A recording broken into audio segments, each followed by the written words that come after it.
Hey guys, tonight we're embarking on a journey to a vast, vibrant, and often rather tumultuous continent a few centuries back in time. Picture yourself, if you will, not in your familiar, comfortable bed, but perhaps standing on the docks of a bustling colonial port like Cartagena or Salvador de Bahia, or maybe trekking through the high, thin air of the Andes near a silver mine like Potosi. We're venturing into colonial South America, a world of immense wealth for a privileged few and stark, grinding poverty for many. And tonight, we're going to be exploring a particularly grim yet fascinating aspect of daily life in this era. The often peculiar and invariably quite harsh penalties that awaited those desperate or perhaps just daring enough to steal food. Now imagine trying to survive as, say, a hungry newly arrived and entirely penniless peasant, or perhaps an escaped enslaved person in colonial Lima, or the aforementioned Potosi. The tantalizing whiff of roasting guinea pig, or perhaps some exotic spiced fruit from a wealthy viceroy's kitchen, might mingle with the far less appealing aroma of, well, widespread desperation and questionable street sanitation. Your chances of casually borrowing a forgotten loaf of bread from a bakery stall without facing some rather inventive and decidedly unpleasant forms of colonial justice would be, let's just say, exceedingly perilously slim. They took their cassava, their maize, and their control over resources very, very seriously indeed. So before you get comfortable, take a moment to like the video and subscribe, but only if you genuinely enjoy what I do here. And as always, I'd love to know where you're drifting off from tonight. Drop your location and current time in the comments below. It's always a quiet pleasure to see how far these sleepy tales travel. Now, dim the lights, maybe turn on a fan for that soft background hum, and let's ease into tonight's journey together. You find yourself a Jeria transported across the vast Atlantic to the sprawling, diverse, and often deeply unequal lands of colonial South America, sometime between the 16th and early 19th centuries. This is a continent under the dominion of the great Iberian powers, Spain and Portugal. Their flags planted firmly from the humid rainforests of the Amazon basin and the sun-drenched Caribbean coasts across the towering snow-capped Andes mountains down to the fertile river valleys and the vast windswept pampas of the south. It's a world of newly established colonial cities with their grand cathedrals and imposing administrative buildings, of sprawling agricultural estates, haciendas and fazendas, worked by indigenous laborers and enslaved Africans, and of enormously wealthy silver and gold mines that fuel the coffers of distant European monarchies. And at the very heart of this colonial enterprise, shaping every aspect of daily life from the grandest viceregal palace to the humblest peasant's hut, is the control and distribution of food. The colonial pantry, if we can call it that, is a study in dramatic, often brutal contrasts. On one hand, you have tables groaning under the weight of abundance, at least for the European elite. The viceroys, the governors, the wealthy landowners, hacendados or fazenderos, the high-ranking clergy, and the successful merchants. Their meals are a fascinating and often ostentatious blend of imported European luxuries and the newfound bounty of the Americas. Imagine the scene at a governor's banquet in Lima or Mexico City. Though our focus is South America, the pattern is similar. Fine wines and olive oil shipped laboriously from Spain, wheat bread, a status symbol compared to native grains, alongside succulent roasted meats from newly introduced livestock like cattle, pigs, and sheep. And intermingled with these old world flavors are the wonders of the new world. Maize potatoes, tomatoes, sweet potatoes, cassava beans, squash, avocados, pineapples, and the precious cacao bean, from which that rich, bitter chocolate drink beloved of the Aztec and Maya is now being adapted, sweetened, and increasingly craved by the colonizers. The colonial elite's dinner table was in many ways a delicious edible geography lesson, a testament to global trade and imperial power. "Ah, my dear guests," a viceroy might declare, gesturing with a lace-cuffed hand. "Tonight we shall enjoy some lovely Spanish sherry, followed by a hearty Peruvian chupe made with Andean potatoes, perhaps a main course of Argentine beef. A bit later in the colonial period for that. But you get the idea, a delightful side of Brazilian cassava, farofa, and for dessert, a rich chocolate confection from the cacao beans of Venezuela, all accompanied, of course, by a healthy serving of our divinely ordained right to exploit the local workforce and extract every last ounce of wealth from this bountiful new continent. The unstated yet ever-present ingredient on many of those lavish tables was the hunger and hardship of those who produced the feast. For on the other side of this colonial culinary coin lies the stark, grim reality faced by the vast majority of the population. The indigenous peoples often forced into systems of tribute and harsh labor like the Andean Mita or the Encomienda. The millions of enslaved Africans toiling on sugar plantations in Brazil or in the gold mines of New Granada, and even many poor European settlers, indentured servants, or marginalized mestizos and mulattoes. For these groups, malnutrition, chronic food insecurity, and periods of outright famine were all too common. Their diets were often monotonous, consisting primarily of whatever basic staples they could cultivate on meager plots of land, or whatever insufficient rations were doled out by their masters or overseers. Food in this colonial context, Egeria becomes far more than just sustenance. It is a potent instrument of power and social control. A mainstream historical fact is that the entire colonial system in South America was built upon the European control of land and the coercive exploitation of indigenous and African labor to produce both subsistence crops and, more importantly for the imperial powers, lucrative export commodities like sugar, cacao, coffee, cotton, and of course, precious metals. Those who controlled the land controlled the food supply, and those who controlled the food supply held immense power over those who did not. Access to adequate food was a clear and constant marker of one's place in the rigid social hierarchy. Rations for enslaved workers were often deliberately kept at a bare subsistence level. Indigenous communities were frequently forced to pay tribute in the form of agricultural produce, sometimes leaving their own families with little to eat. Withholding food or the threat of it could be a powerful tool for enforcing obedience and quelling dissent. Given these vast disparities, this chasm between overflowing colonial pantries and the aching hunger of so many, it is hardly surprising that food theft was a common, if exceptionally risky occurrence. Stealing food, whether a few ears of maize from a plantation field, a loaf of bread from a market stall, a chicken from a landowner's coop, or a sack of potatoes from a guarded storehouse, was often an act of sheer desperation, a gamble taken to ward off starvation for oneself or one's family. But in the eyes of colonial law and the property-owning elite who largely shaped and enforced that law, such acts were not seen as tragic consequences of an unjust system. They were serious crimes, direct challenges to property rights, to social order, and to the authority of the colonial state and its masters.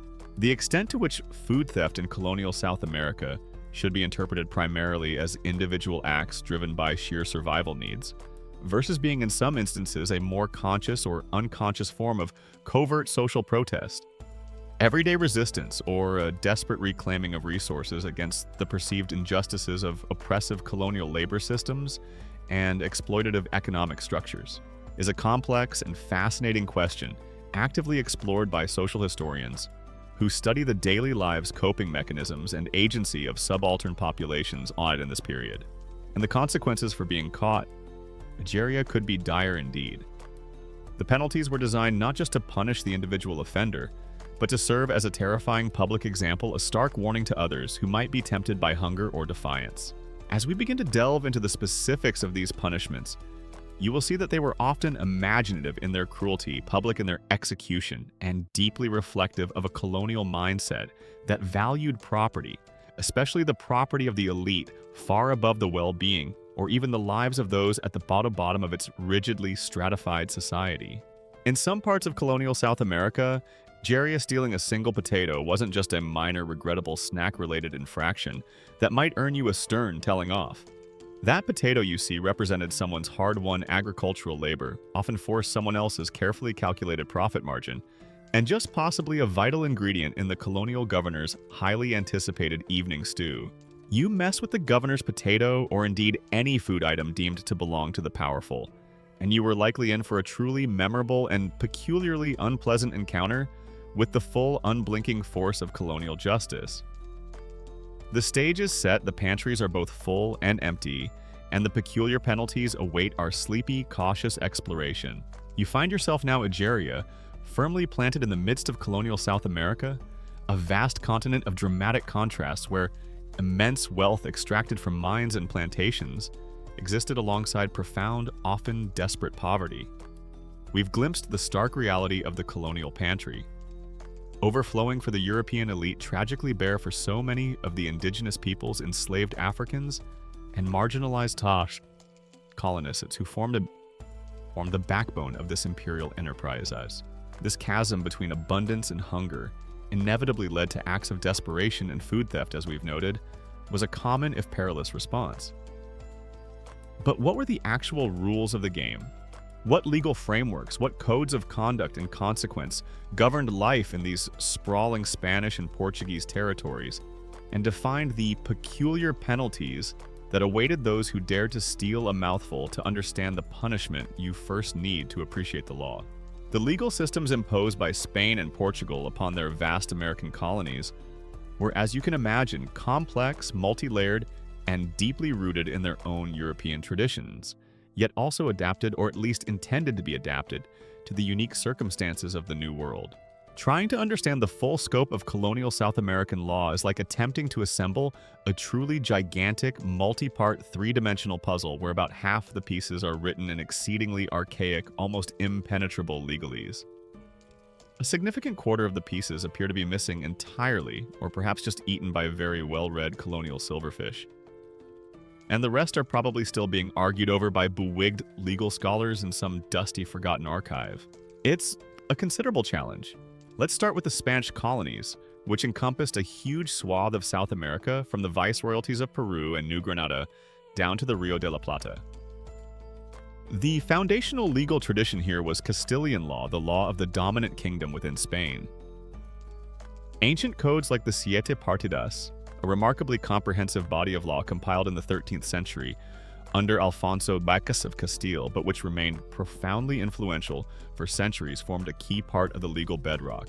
Alongside these older codes, a vast accumulation of royal pragmaticas, edicts, ordinances, and decrees issued by the Spanish monarchs over time also applied. More specifically for the Americas, the Spanish crown developed what became known as the Leyes de Indias, the laws of the Indies. A mainstream historical fact is that this was an immense and constantly evolving body of legislation, specifically promulgated for the governance of Spain's overseas colonies. Compiled and recompiled over several centuries, with a major codification in 1680, the Leyes de Indias attempted to regulate almost every conceivable aspect of colonial life.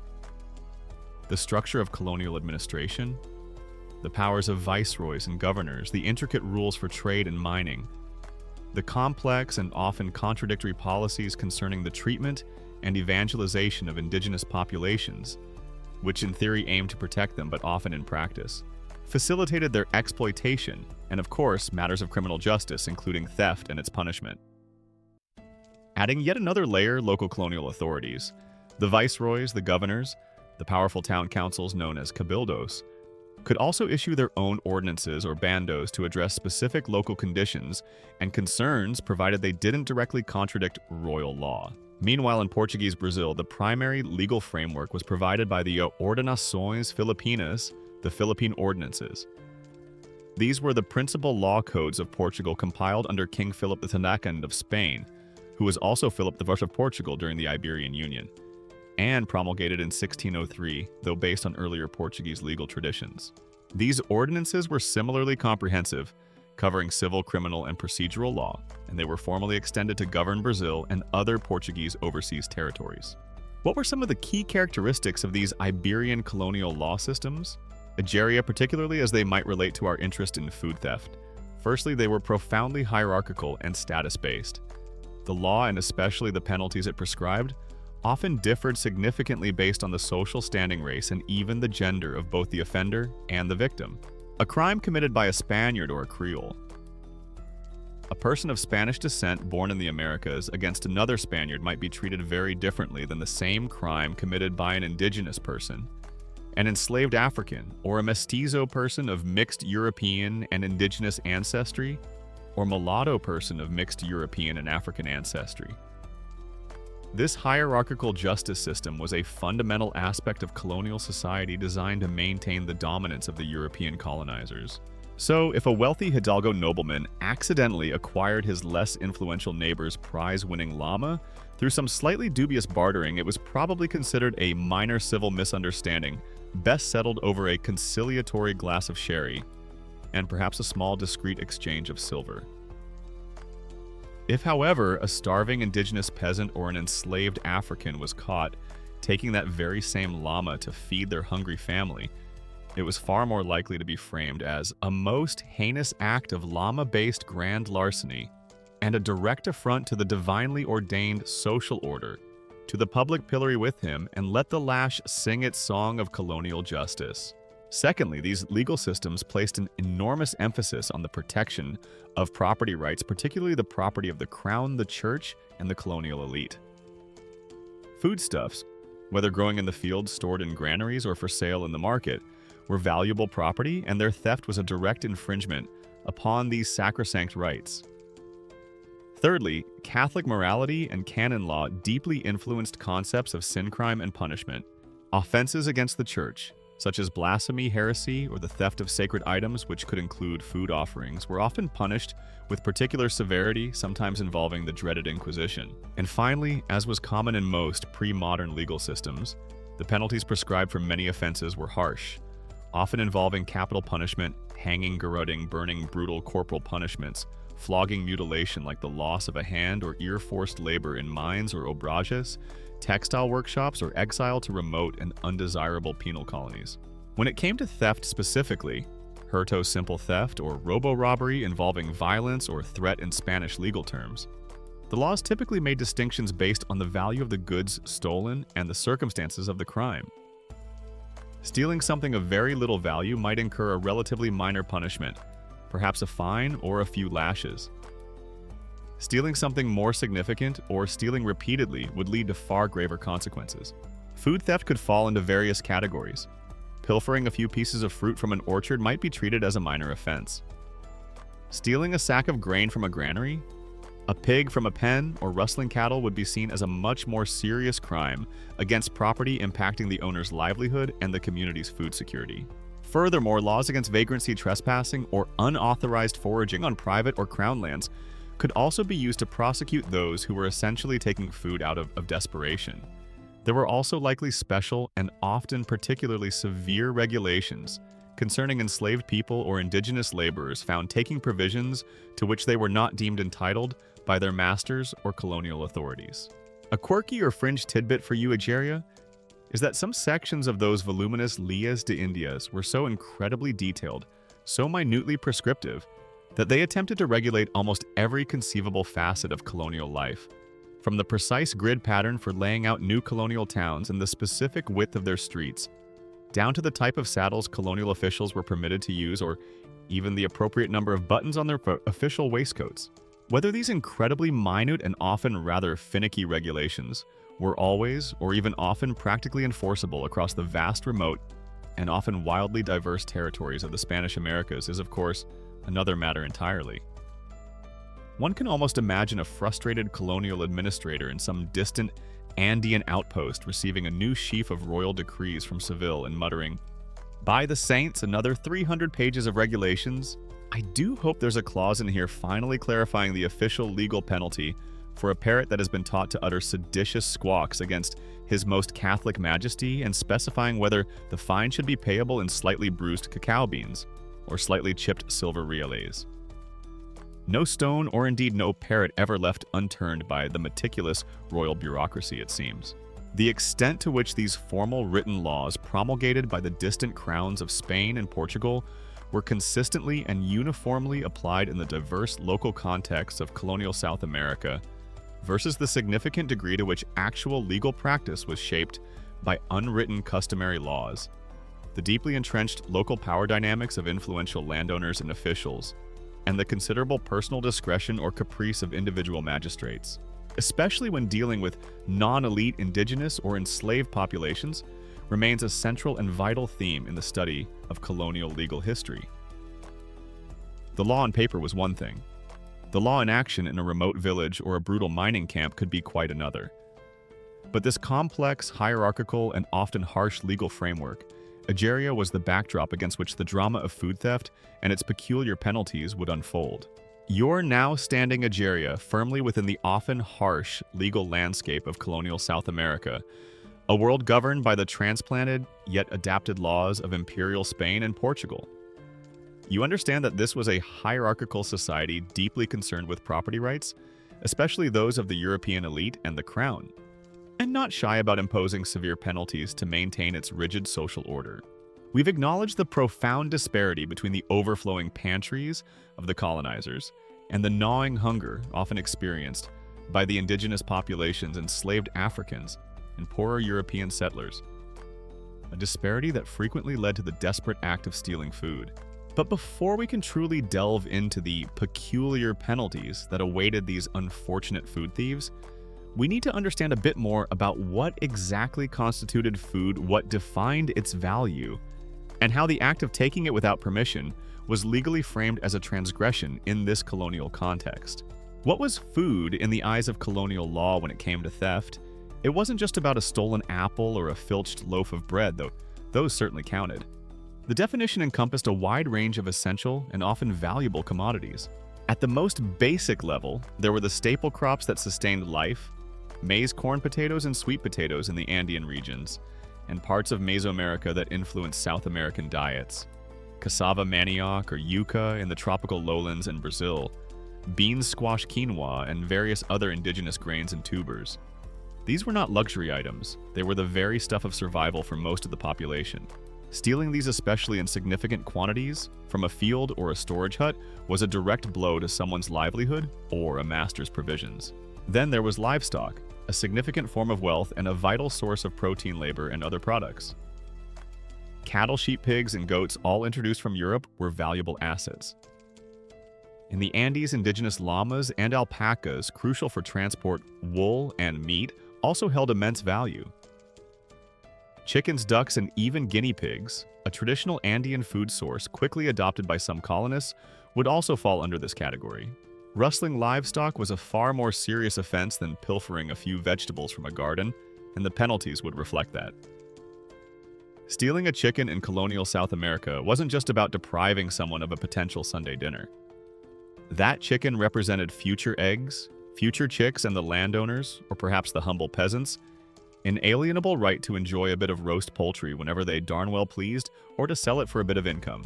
You mess with the colonial chickenageria, and you were effectively messing with the entire socio-economic pecking order. Prepare for some correspondingly peculiar and probably rather unpleasant penalties. Beyond basic staples and livestock, there were the cultivated products from gardens, orchards, and the vast plantations that defined so much of the colonial economy. Fruits, both native varieties and those introduced from Europe or Asia, and vegetables were of course food. But then you had the cash crops, sugarcane, whose theft from a plantation field or a processing mill would be a direct hit to a major colonial industry. Cacao beans, the source of precious chocolate. Coffee cherries in later colonial periods. Tobacco leaves. While these might not always be stolen for immediate personal consumption, in the same way as a loaf of bread, their theft was still a serious crime against property, often the property of very powerful and influential landowners or merchants. And finally, there were stored and processed foods. Grain held in communal or private granaries, a prime target for desperate, hungry people, especially during famines. Dried or salted meat and fish sacks of flour, jars of wine or olive oil, often imported and valuable in blocks of unrefined sugar. The theft of these processed or stored goods often implied a greater degree of premeditation or a larger scale of operation, and thus might attract harsher legal scrutiny. A mainstream historical fact is that colonial legal systems in South America, drawing heavily from their Iberian parent codes, like the Spanish Siete Partidas or the Portuguese Ordenações Filipinas, made clear and often quite detailed distinctions in the crime of theft based on several factors. These included the intrinsic value of the stolen goods, the manner in which the theft was committed, e.g., simple, stealthy theft, hurto in Spanish, versus robbery involving violence or the threat of force. Robo, the location from which the item was stolen, e.g., from an open field versus a locked storehouse or a sacred place like a church. And crucially, the social status of both the perpetrator and the victim. All these elements would be weighed in determining the specific nature of the transgression and the appropriate, often severe punishment. The concept of value was critical. Stealing something deemed of vile or minimal value might result in a relatively minor penalty, perhaps a whipping or a short period in the stocks for public humiliation. But if the stolen food item or the quantity of it crossed a certain threshold of value, and those thresholds were often defined in the law codes, perhaps in terms of maravedis or real Spanish currency units, or their equivalent in goods, then the crime escalated to a more serious category, potentially grand larceny, attracting far harsher punishments like prolonged forced labor, branding mutilation, or even in some circumstances the death penalty. In colonial South America, the legal definition of food theft was probably quite broad and subject to some rather flexible interpretation by the local magistrate. Did you perchance gaze upon that esteemed viceroy's prize-winning imported Spanish papaya with an excessive degree of covetous longing in your eyes, thereby spiritually diminishing its juiciness? A stern-faced colonial judge might inquire. That sounds dangerously close to premeditated fruit-related thought crime, my friend. 10 lashes for impertinence and a very stern public lecture on the theological implications of coveting thy neighbor's extremely expensive tropical produce. Historians who specialize in the socio-economic conditions of colonial South America continue to debate the extent to which formal colonial laws defining and penalizing food theft were primarily designed to rigorously protect the private property and economic interests of the colonial elite, the church and the crown, versus the degree to which they might also have, at least in some theoretical or localized instances, reflected broader societal concerns about maintaining public order, ensuring a degree of food security for the entire community. However unequally that food was actually distributed in practice, or even upholding abstract principles of justice, especially when such laws were applied to starving, marginalized, or systematically oppressed populations. Was sheer demonstrable hunger ever considered a mitigating factor in cases of food theft in formal colonial law? Rarely, if ever.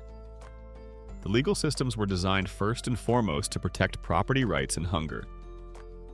However desperate, did not typically absolve one of a crime against property. However, on a more local, informal level, a particularly compassionate priest, a lenient magistrate, though these were likely thin on the ground, or even a community consensus, might sometimes lead to a degree of unofficial leniency for truly desperate acts of minor pilfering, especially if the victim was also of humble means. But one certainly couldn't rely on it. The official stance was that theft was theft, and the law must be upheld. A quirky or fringe tidbit is that some colonial regulations or local customary laws might have had incredibly specific, almost comically detailed rules about what constituted permissible gleaning, the traditional right of the poor to collect leftover ears of grain or fallen fruit from fields after the main harvest was complete, versus what constituted outright punishable theft from those same fields before or during the harvest. The line between a starving peasant legally gleaning a few fallen kernels and illegally pilfering a handful of standing corn could be incredibly thin, often arbitrarily drawn and very dangerously enforced by watchful overseers or landowners. Trying to argue finders keepers with a sack of freshly harvested maize you just happened to find temptingly unattended in the middle of the local governor's private, well-guarded granary Nice-Triag area. Nice-Tri. The colonial judges, after a brief theatrical consultation of their voluminous law books, possibly while enjoying a light snack of confiscated pastries, probably had a special cuneiform. I mean, a very elegant quill and ink stamp that just said in impressively ornate script, "Nope, definitely guilty. Next hungry peasant, please bring your own sacrificial goat for the pre-sentencing omen reading." The transgression of food theft then was seen through multiple lenses.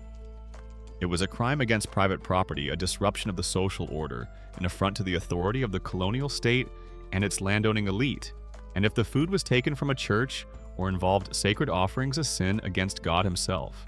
Understanding this multi-layered definition of the crime is crucial as we prepare to explore the often peculiar and invariably quite severe penalties that awaited those caught in its desperate, hungry embrace.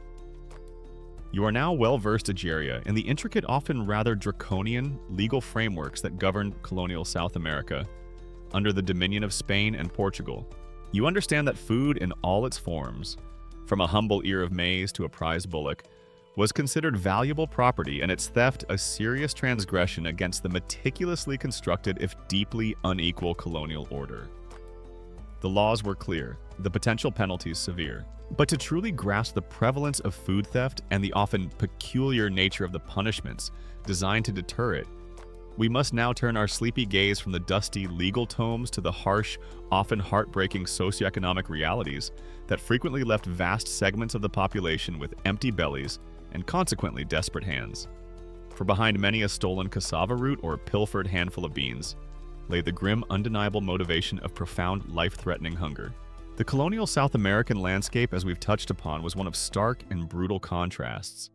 While the tables of viceroys, wealthy hacendados, powerful church officials, and successful merchants might groan under the weight of imported European delicacies and the exotic bounty of the New World, a very different reality existed for the majority.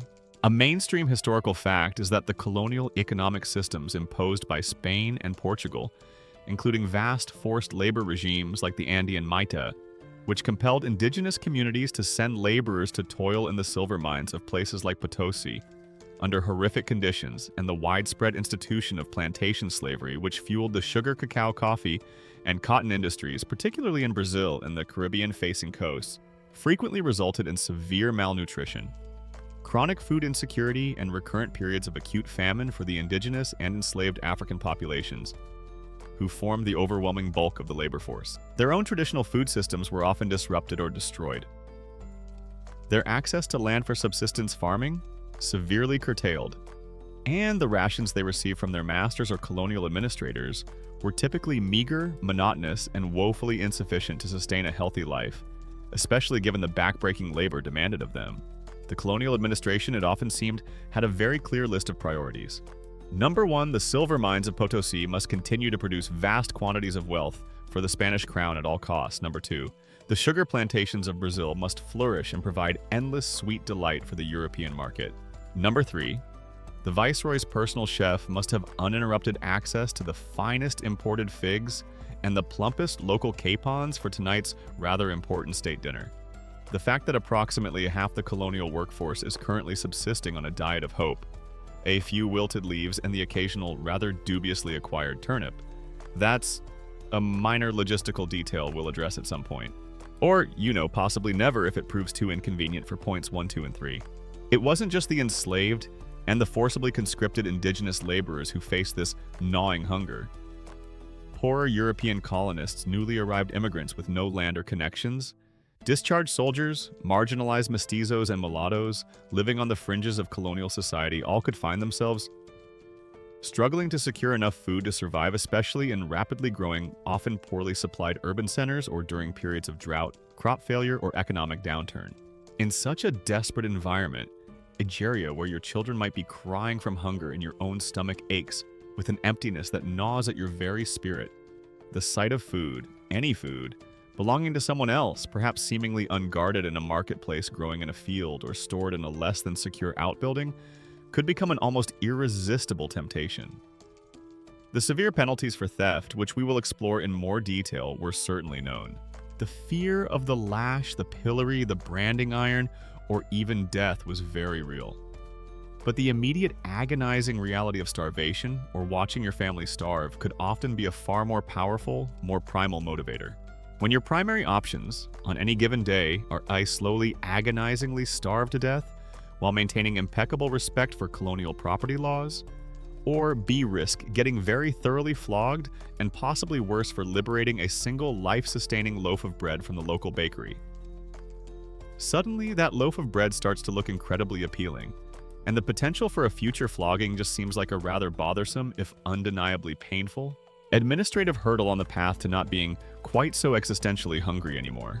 Historians and sociologists who study the lived experiences of subaltern populations in colonial South America continue to analyze and debate the complex and often overlapping motivations behind acts of food theft, with some emphasizing it primarily as an individual or household strategy for sheer physical survival in the face of systemic deprivation, while others also highlight its potential role as a form of covert everyday social protest, a small act of resistance against perceived colonial exploitation, or even an attempt to assert alternative non-colonial moral economies, concerning the fundamental right of access to basic sustenance, especially when faced with the conspicuous and often hoarded abundance of the elite. The targets of these desperate hands were often dictated by accessibility and opportunity. A few ears of maize or sweet potatoes snatched from the edge of a vast plantation field under cover of darkness. A piece of dried fish, or a handful of beans pilfered from a market stall when the vendor's back was turned. Chickens or a small pig spirited away from a poorly secured pen. These were common acts of petty theft, often committed by individuals or small family groups pushed to the brink. But sometimes food theft took on a more organized, or at least more audacious character. Runaway slave communities known as quilombos in Brazil or palenques in Spanish America, which formed hidden settlements in remote, inaccessible areas, often survived by launching raids on nearby plantations or haciendas to acquire food tools and weapons. A quirky or fringe tidbit is that these quilombos and palenques were not just desperate, disorganized bands of fugitives. Some of them became remarkably stable, self-sufficient communities with their own agricultural systems, social structures, and even fortifications, viewing their raids on colonial property not as theft, but as a righteous reclamation of resources and a continuation of their resistance against the brutal system of enslavement that had dispossessed them in the first place. Indigenous communities, too, pushed off their ancestral lands, their traditional farming cycles disrupted, and forced to pay crippling tributes and produce to their colonial overlords, might resort to secretly harvesting forbidden crops from lands that were once theirs, or raiding colonial storehouses in times of extreme famine. For them, such acts might have been framed not as theft, but as a desperate attempt to reclaim what was rightfully theirs, or simply to survive in a world turned upside down by conquest and colonial exploitation. For many in colonial South America, that tempting, forbidden fruit wasn't some mystical, divinely protected apple in a mythical Garden of Eden. It was just a perfectly ordinary earthly potato or a nice bunch of bananas growing in the hacendado's field. A field that might well have been their own community's ancestral land just a generation or two before. And that fruit was forbidden to them now simply because they were starving and the colonial master owned everything, including, it often seemed, their hunger itself.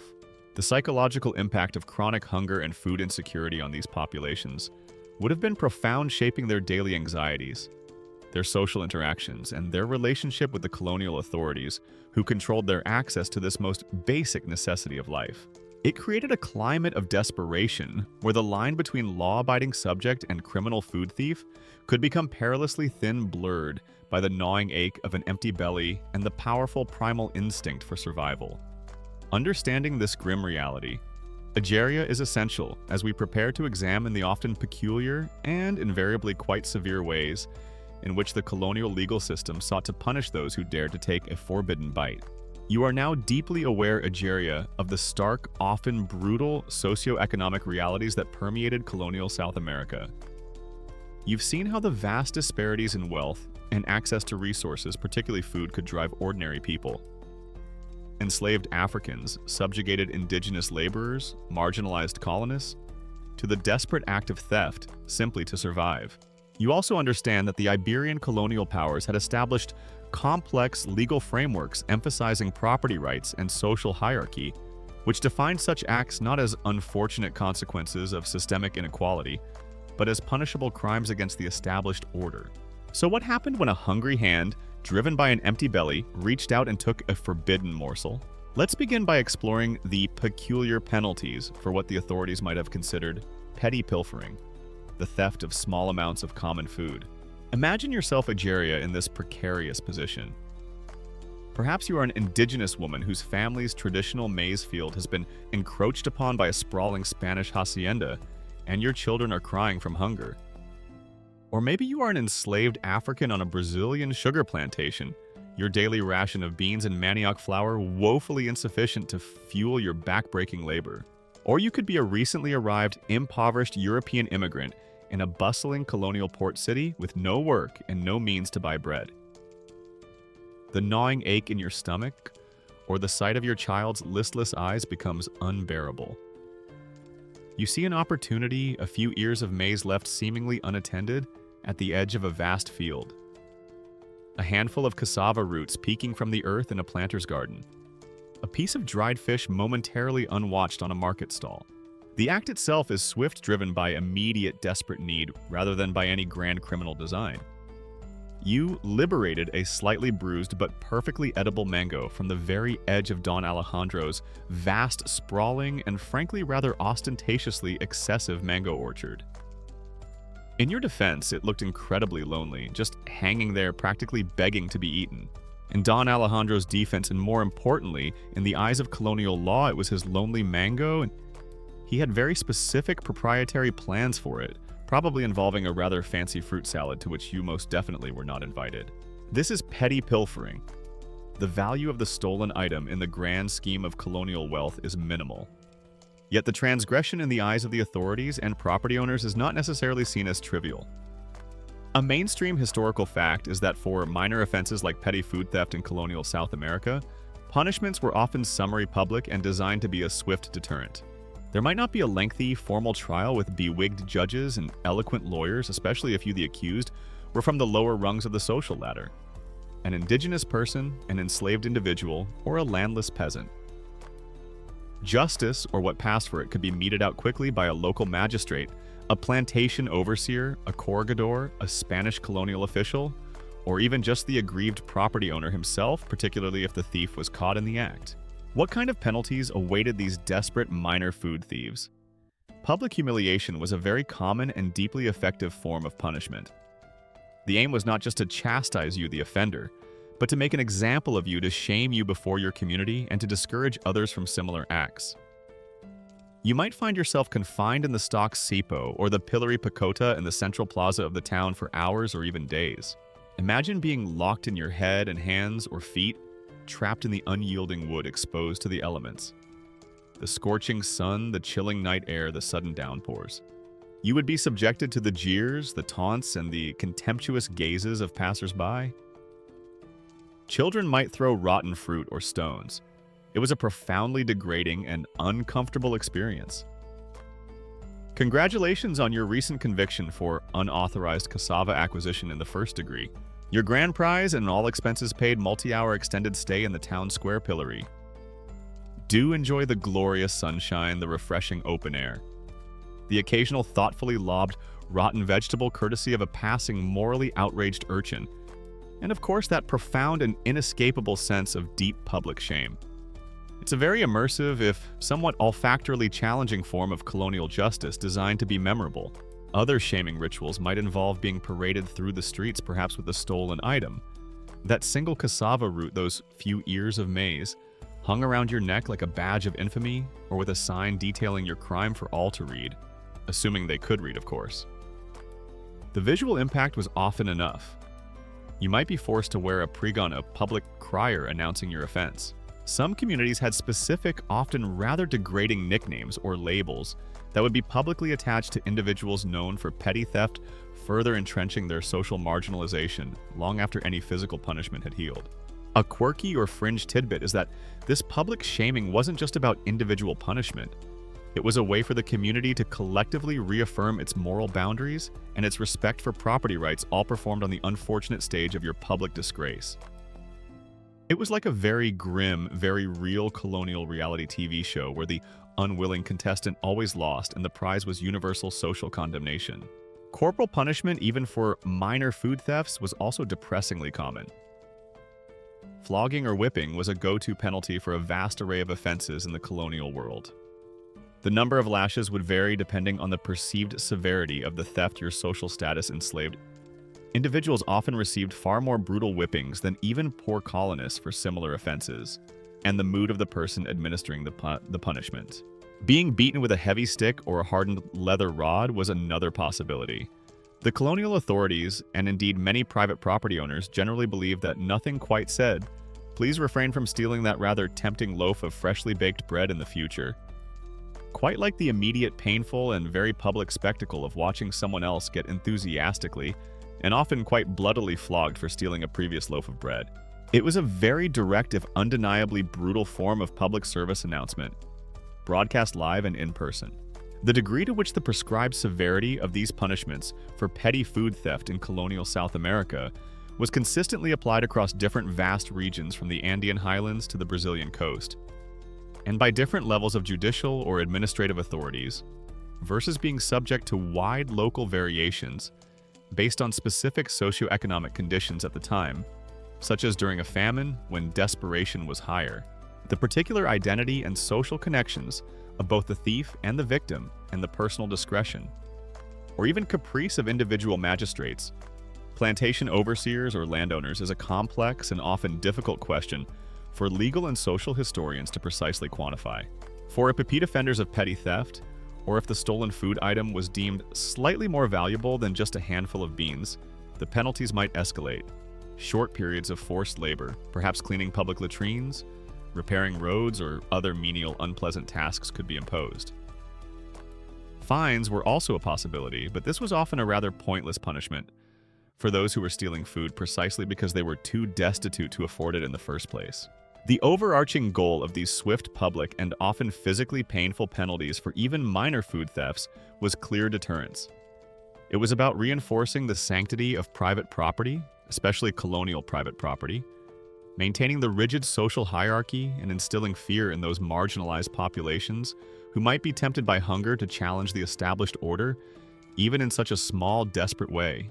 The peculiar nature of many of these punishments lay not just in their harshness, but in their deliberate theatricality, their focus on public shame as a tool of social control. Your stolen cassava root Egeria might have momentarily eased your hunger, but its discovery could lead to a very public, very painful, and deeply humiliating lesson in the power dynamics of colonial South America. You've now witnessed Egeria, the rather public, often humiliating, and sometimes physically painful consequences that awaited those desperate souls in colonial South America who were caught engaging in what the authorities deemed petty pilfering of food. A stolen cassava root here, a handful of maize there. The pillory, the lash, the shaming rituals, all designed to deter and to reinforce the sanctity of property, however meager the stolen item might seem to us from our comfortable temporal distance. But what happened when the stolen food wasn't just a few easily concealed vegetables or a quickly devoured loaf of bread? What if the object of a hungry person's, or perhaps a more organized thief's desire had 4 legs, a distinct mubea or grunt, and represented a far more significant economic investment for its owner? We now turn our sleepy yet slightly apprehensive gaze towards the far more serious crime of livestock theft or rustling, and the correspondingly severe, and often quite peculiar penalties that came with it. In the agricultural and pastoral economies of colonial South America, livestock was far more than just a walking source of potential Sunday roast. A mainstream historical fact is that domesticated animals, cattle, sheep, pigs, and goats, introduced from Europe alongside indigenous Andean camelids like llamas and alpacas, were incredibly valuable assets. They provided not only meat, milk, cheese, and other dairy products, but also wool and hides for clothing and other essential goods. Animal power for plowing fields and transporting goods, especially oxen and llamas, and a crucial form of stored wealth and capital. Owning large herds of cattle on the sprawling estancias of the Rio de la Plata, or flocks of sheep and llamas in the high Andean punas, was a clear and unambiguous sign of wealth status and power for colonial landowners, the hacendados and fazenderos. In colonial South America, Egeria, a healthy breeding cow, wasn't just a cow. It was a walking, mooing, milk-producing, cheese-generating, leather-providing, future steak and stew-creating, multi-generational investment portfolio with a built-in fertilizer spreader. You steal someone's prize cow, especially if that someone is a powerful don with a very short temper and excellent connections to the local magistrate. You're not just considered a common petty thief. You're an economic terrorist, a direct threat to their prosperity, and the penalties you can be quite sure will be designed to be memorably and probably quite painfully unpleasant. The crime of livestock theft, known in Spanish legal tradition as abigeato, was therefore viewed with extreme seriousness by colonial authorities and property owners alike. This wasn't typically an opportunistic snatch and grab by a starving individual in the marketplace.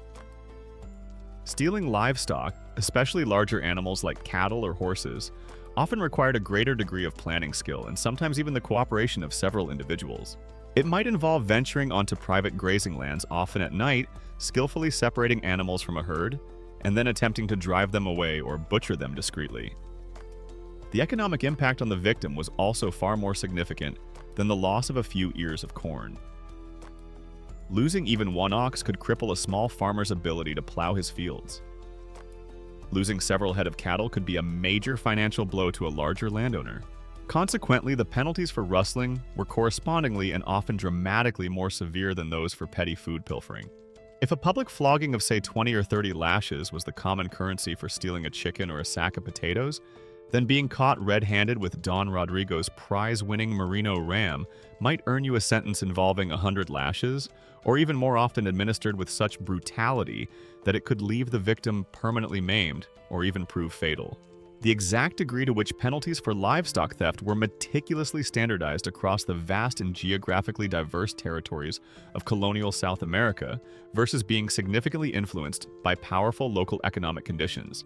For example, the perceived intrinsic value and economic importance of cattle in a dedicated ranching area of the Pampas versus that of llamas in the high Andes.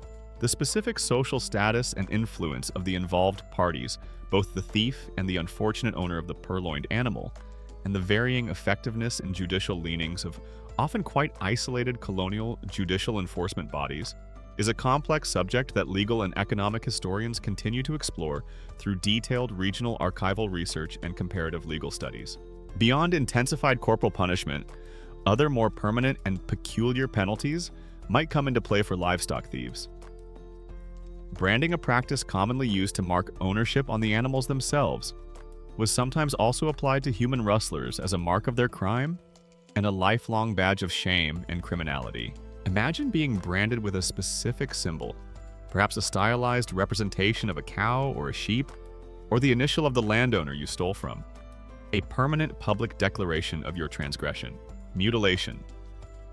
The horrific practice of cutting off a hand, usually, the right hand the offending limb for theft, an ear or even the nose was a legally sanctioned punishment for serious theft in some ancient and medieval European law codes that formed the background to Iberian colonial law, while its widespread systematic application, specifically for livestock theft in colonial South America, is something scholars might debate the frequency of it, certainly existed as a potential and terrifying penalty in the broader legal arsenal, especially for repeat offenders or those deemed particularly egregious in their rustling activities.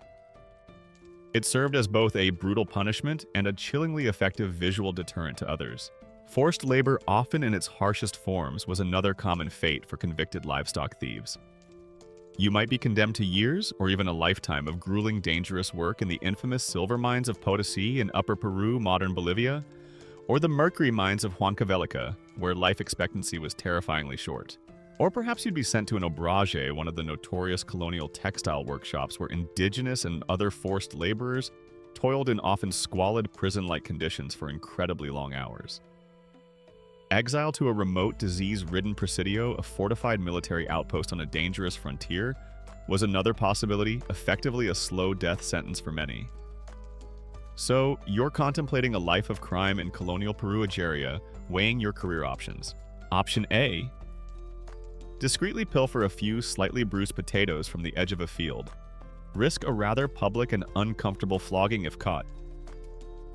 Option B: attempt to abscond with Don Diego de la Vega y Monte Cristo's entire prize-winning herd of exceptionally fluffy and valuable alpaca. Risk being sent to the Potosi silver mines for a rather more character-building and likely significantly shorter 20-year stint of extremely hard labor in the dark. Choose wisely, future prospective inmate of the colonial penal system. And yes, for large-scale rustling, for being a notorious or repeat offender.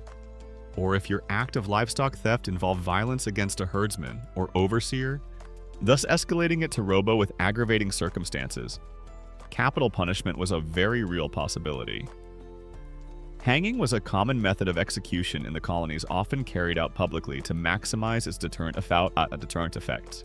The enforcement of these laws and the pursuit of livestock thieves would also have been far more vigorous than for minor food pilferers. Landowners whose wealth and livelihood depended on their herds would be highly motivated to track down and punish rustlers. They might employ armed guards, vaqueros, or gauchos. In some regions were not just herders but also formidable protectors of livestock, or form armed posses to hunt down suspected thieves. A quirky or fringe tidbit is that in some remote frontier areas of colonial South America, where formal legal structures were weak or distant, suspected livestock thieves might be subjected to summary extrajudicial justice by vigilante groups of ranchers or powerful landowners, often bypassing the colonial courts altogether. This frontier justice could be incredibly swift, brutal, and entirely outside the written law, though it often had the tacit approval of local elites who saw it as a necessary means of protecting their property in an unruly environment. If you were an enslaved person or an indigenous laborer forced to work on a hacienda or estancia and you were caught stealing livestock from your master or the estate, your fate would likely be even harsher. This would be seen not just as theft, but as an act of gross insubordination and rebellion against the established colonial and master-slave hierarchy, and punished with exemplary, terrifying severity. The peculiar penalties for food thieves in colonial South America clearly escalated dramatically when that food had 4 legs, a significant monetary value, and a very, very angry owner. If you were caught attempting to liberate a few prize llamas from an Andean corral, they probably didn't just politely ask you to return them and write a heartfelt apology note. They might make you carry the surprisingly heavy and undoubtedly very indignant llama back to its rightful owner on your own shoulders, then perhaps publicly apologize to the llama itself for the emotional distress and inconvenience caused. And then, just for good measure, brand you with a tiny, artistically rendered but very permanent llama-shaped symbol of your profound and lasting shame. Beware the llama lifter. The brand might silently proclaim to all who saw it, his crimes were woolly, but his punishment was just... You've now felt the sting, Egeria, of colonial justice as it was meted out for the theft of precious livestock in ancient South America. We've seen how rustling a cow or a llama was considered a far graver offense than pilfering a few ears of maize, often leading to brutal floggings, permanent branding, or even long, soul-crushing terms of forced labor in the deadly mines or oppressive textile workshops. The message was clear: the economic assets of the colonial elite were to be fiercely protected. But what happened when the scale of food theft, or indeed the theft of valuable agricultural commodities, escalated beyond individual acts of desperation or small-scale rustling? What if organized groups dared to raid the very engines of colonial wealth, the sprawling plantations and haciendas that produced sugar, cacao, coffee, and other lucrative export crops, or that maintained vast herds of livestock? Now, Egeria, you'll explore the truly perilous risks and the exceptionally severe, often quite terrifyingly peculiar punishments that awaited those who engaged in such large-scale plantation raids. Imagine, if you will, the vast agricultural estates that dominated so much of the colonial South American landscape. In Brazil, these were the immense sugar plantations, the engenhos powered by the brutal labor of enslaved Africans, producing the white gold that enriched Portugal. In the Spanish Andean regions, they were the sprawling haciendas, often carved out of former indigenous communal lands, producing grains, livestock, and other goods for the colonial market. In the tropical lowlands, plantations might cultivate cacao, tobacco, or later coffee. These were not just farms, they were economic powerhouses, the very foundation of colonial wealth and imperial revenue. They were often heavily fortified, or at least well guarded by armed overseers, private militias, employed by the landowners, or even detachments of colonial troops, if they were particularly large or strategically important. Trying to launch a successful raid on a well-defended colonial sugar plantation, Egeria was like attempting to sneak into the heavily guarded imperial treasury in Seville, armed only with a rather blunt sugarcane machete and an overly optimistic attitude.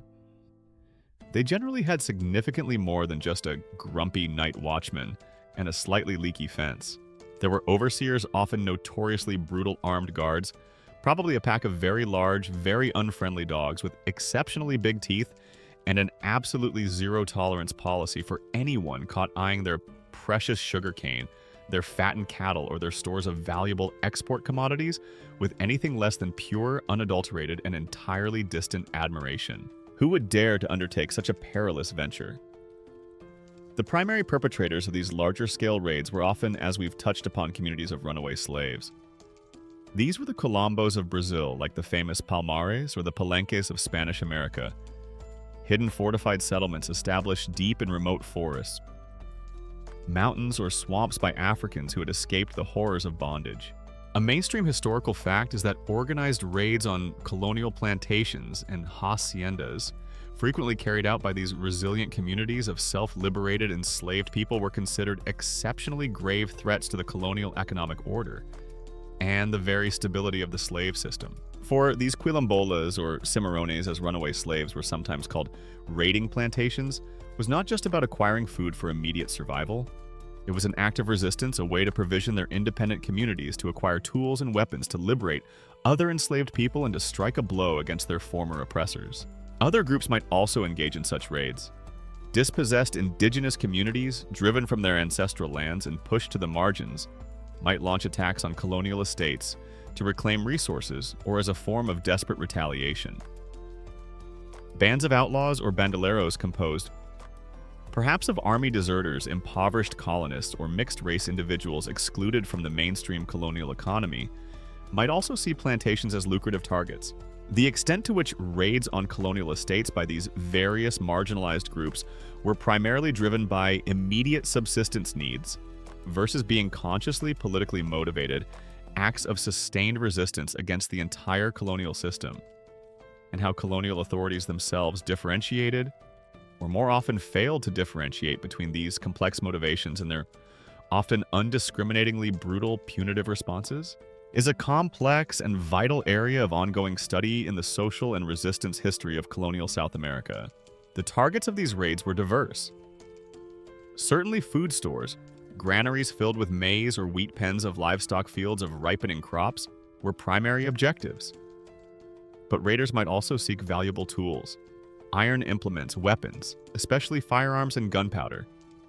If they could get them horses, clothing, and even luxury goods that could be used by the community or traded. And very significantly, they often sought to liberate other enslaved people, swelling their own numbers and further challenging the colonial slave regime. The risks involved in such an undertaking were, of course, astronomically high. Getting caught during a plantation raid was not like being found with a few illicitly acquired potatoes in your pocket. This was often seen by the colonial authorities not merely as theft, but as armed insurrection, as rebellion, as economic sabotage threatening the very foundations of their power and prosperity.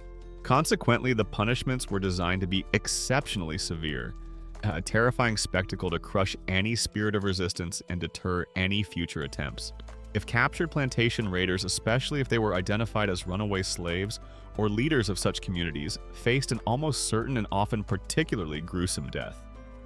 Capital punishment, by public hanging, garroting, or sometimes even more brutal methods like being burned alive or quartered, though the latter was usually reserved for the most high-profile leaders of major revolts or conspiracies, was common.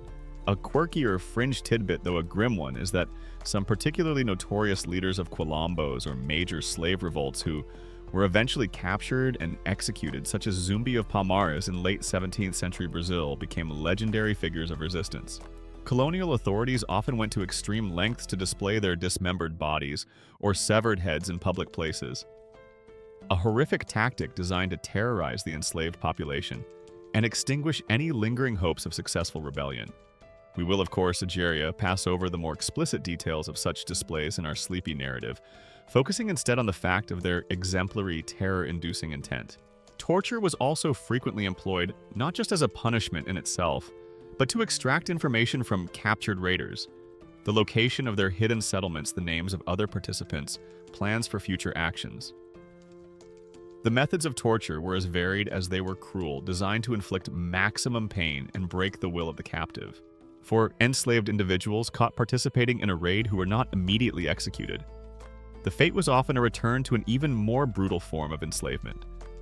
They might be sold away from their families to a particularly harsh master, or a notoriously deadly mining region, subjected to relentless floggings or forced to wear heavy iron collars or chains as a permanent mark of their transgression and a warning to others.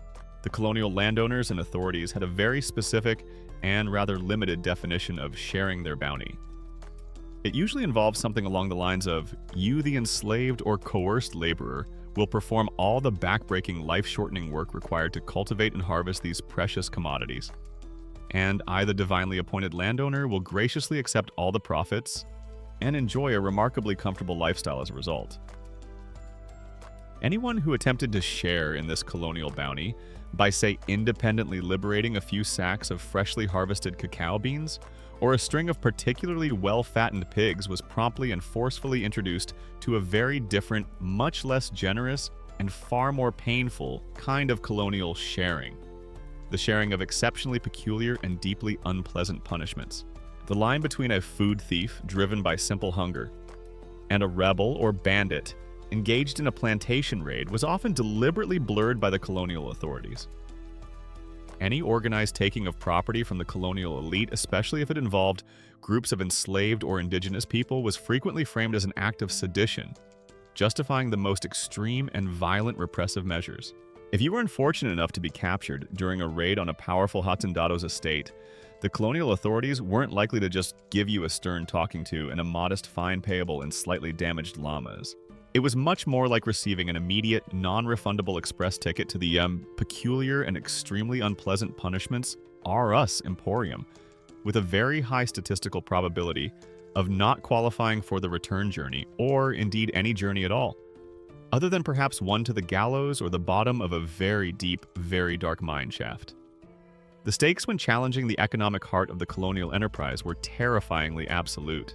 You have now witnessed Egeria, the escalating scale of retribution in colonial South America for those who dared to steal food.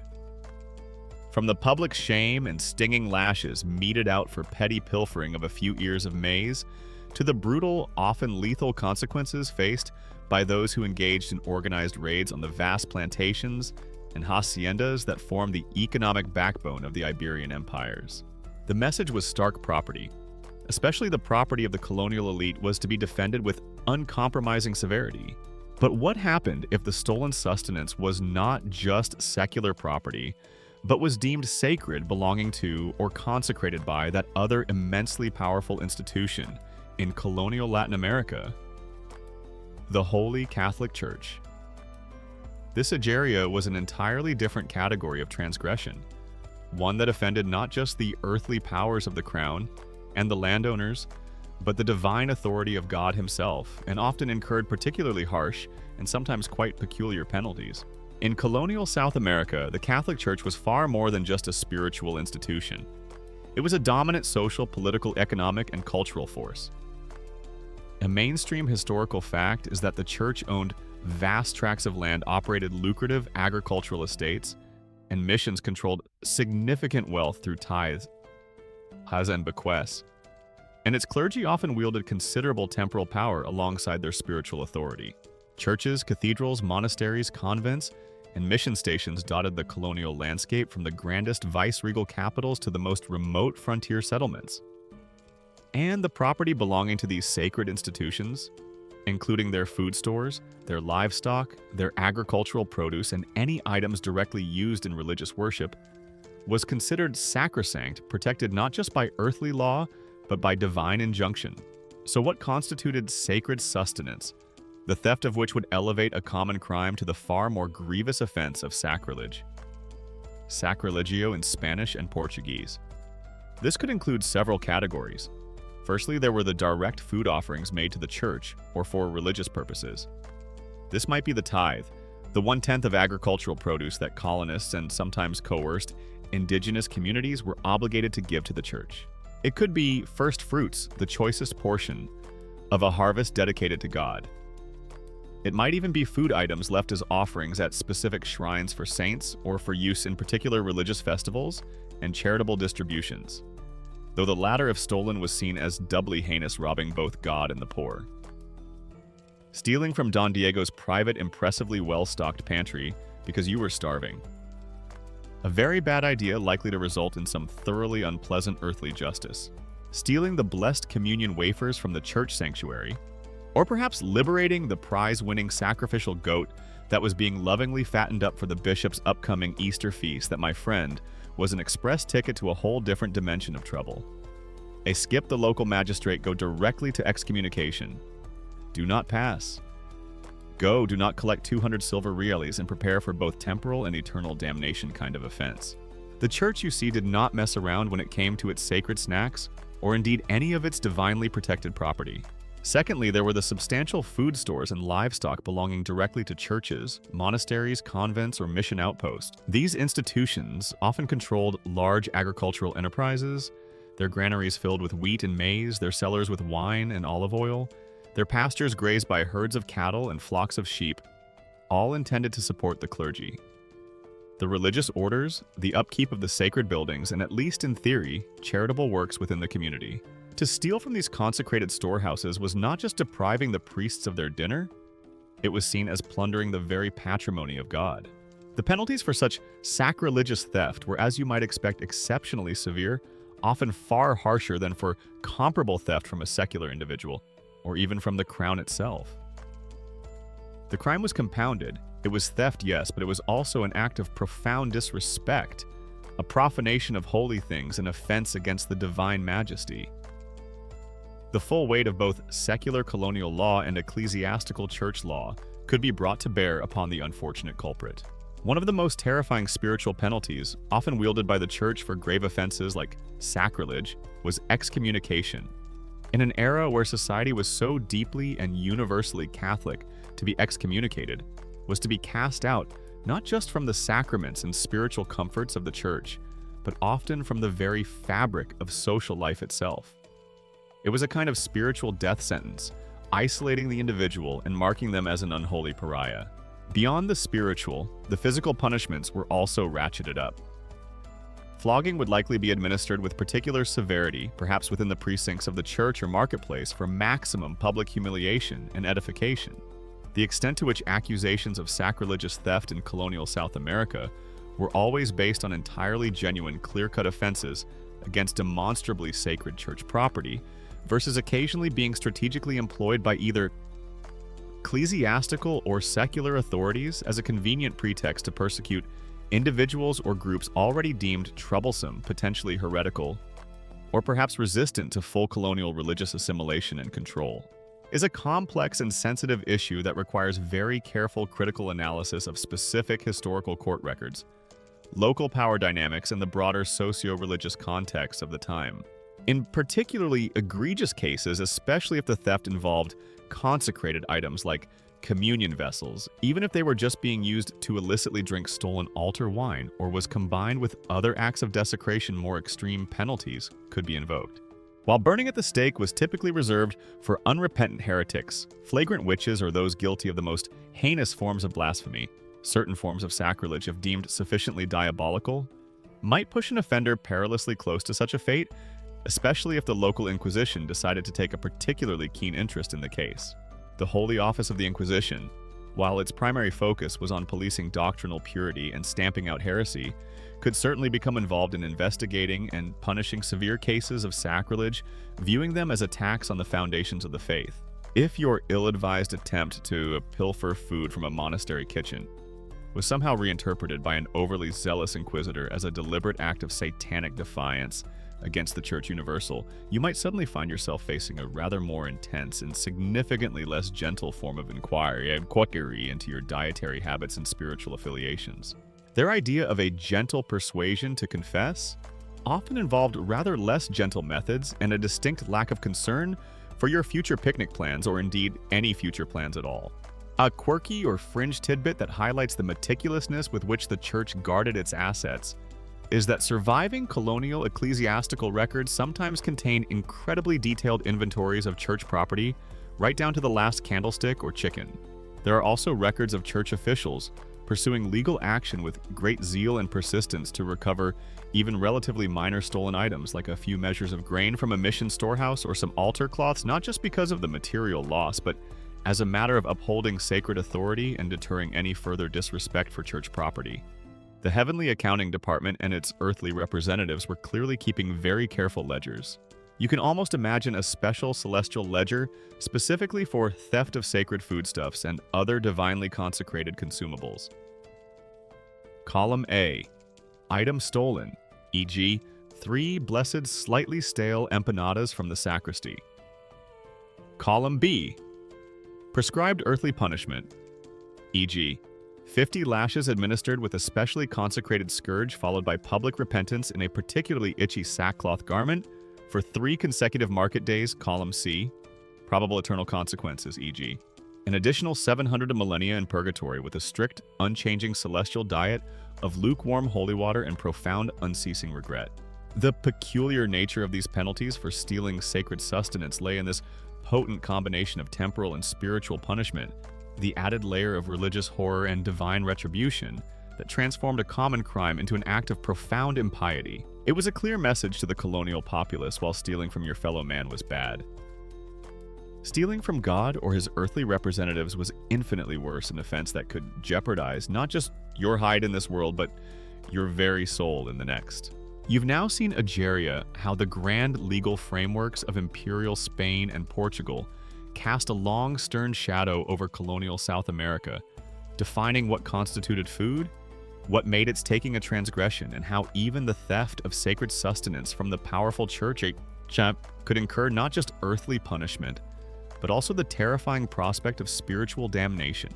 We've touched upon the desperate hunger that often drove people to risk these dire consequences, and we've glimpsed the escalating scale of penalties from the public shame of the pillory for petty pilfering to the brutal finality of execution for more organized raids on the plantations and haciendas that formed the economic heart of the colonies.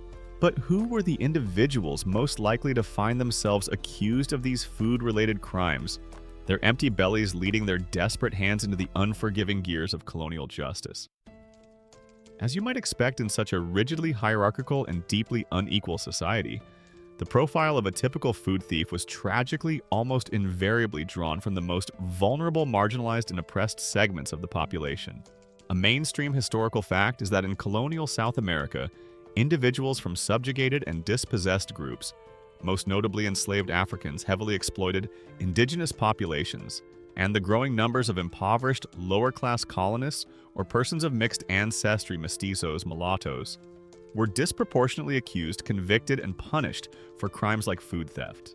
Their profound socio-economic vulnerability, often a direct result of the colonial system itself, coupled with systemic discrimination within that same colonial legal framework, made them far more likely to resort to such acts for sheer survival and significantly less able to defend themselves effectively against any charges brought, however minor or unjustly inflated.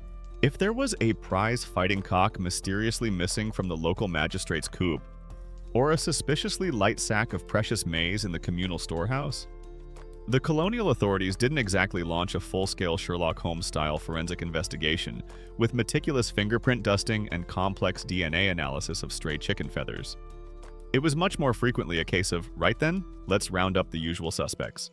You know, the ones who are systematically starved, routinely overworked, generally treated like slightly less valuable animate farming equipment, and who might just possibly have a vested interest in not perishing from acute malnutrition before their next back-breaking shift in the silver mine or the sugar field.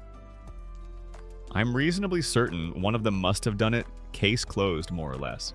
Consider first the vast population of enslaved Africans toiling under the most brutal conditions on the sugar, cacao, coffee, and cotton plantations of Brazil and other parts of South America, or in the deadly gold and silver mines.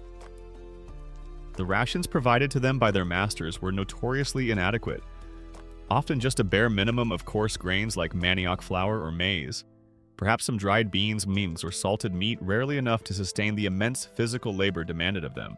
Chronic hunger and debilitating malnutrition were endemic.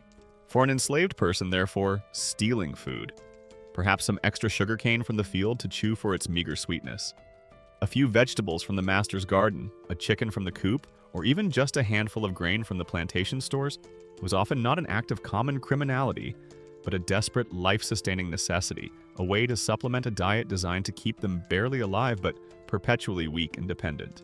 It could also be, in some instances, a subtle or even overt act of resistance, a small reclaiming of the fruits of their own stolen labor. But if caught, their punishment would be exceptionally severe. They were, after all, considered property themselves, and stealing from the master was a dual offense: theft of goods and an act of insubordination by the master's chattel, threatening the very foundations of the slave system. Then there were the indigenous peoples of South America. The Spanish and Portuguese conquests had led to a widespread dispossession of their ancestral lands, the disruption of their traditional agricultural systems and foodways, and their forced incorporation into brutal labor regimes like the Andean Mita, a rotational forced labor system, particularly for the silver mines of Potosi, or the encomienda, a grant of indigenous labor in tribute to a Spanish colonist. Many indigenous communities were reduced to poverty, forced to pay heavy tributes in produce to their colonial overlords, and often left with insufficient food for their own survival. For an indigenous person to steal food, perhaps by hunting or foraging on lands that were once communally theirs but had now been claimed by a Spanish hacendado, or by taking back a portion of the crops they themselves had cultivated but which were destined for the colonial market or the tribute collector. This too was often an act born of desperation and a deep sense of injustice. Yet colonial law would view it simply as theft from a rightful European owner, or as a rebellious refusal to accept the new colonial order. The extent to which accusations of food theft against enslaved or indigenous individuals in colonial South America were consistently based on objectively verifiable acts of pilfering versus sometimes being fabricated, deliberately exaggerated by masters or colonial officials to exert greater control, to settle personal scores, to justify harsher labor demands, or even to legitimize the seizure of yet more communal land or resources, is a difficult but incredibly important question that historians specializing in subaltern studies and colonial legal history continue to critically examine, often through the challenging task of reading against the grain of inherently biased official court records and administrative reports. Even among the poorer European colonists, recent immigrants who had arrived with high hopes but found little opportunity. Landless peasants, unemployed artisans in the growing colonial towns, or marginalized individuals of mixed ancestry who often found themselves caught between worlds with few legal or economic protections. Hunger was a frequent companion. For them, too, the temptation to steal a loaf of bread from a bakery, some fruit from a market stall, or perhaps a bit of salted meat from a warehouse could be overwhelming when faced with starvation. While their legal standing might in theory have been slightly better than that of an enslaved African or a non-Christianized indigenous person, their poverty often meant they still faced the full, harsh brunt of colonial justice if caught. Your theoretical legal defense, if you were a starving Spanish peasant, brought before a bewigged colonial magistrate for the heinous crime of unauthorized turnip liberation, might be a heartfelt, "But, Your Excellency, my children haven't eaten in 3 days, and I was just incredibly hungry."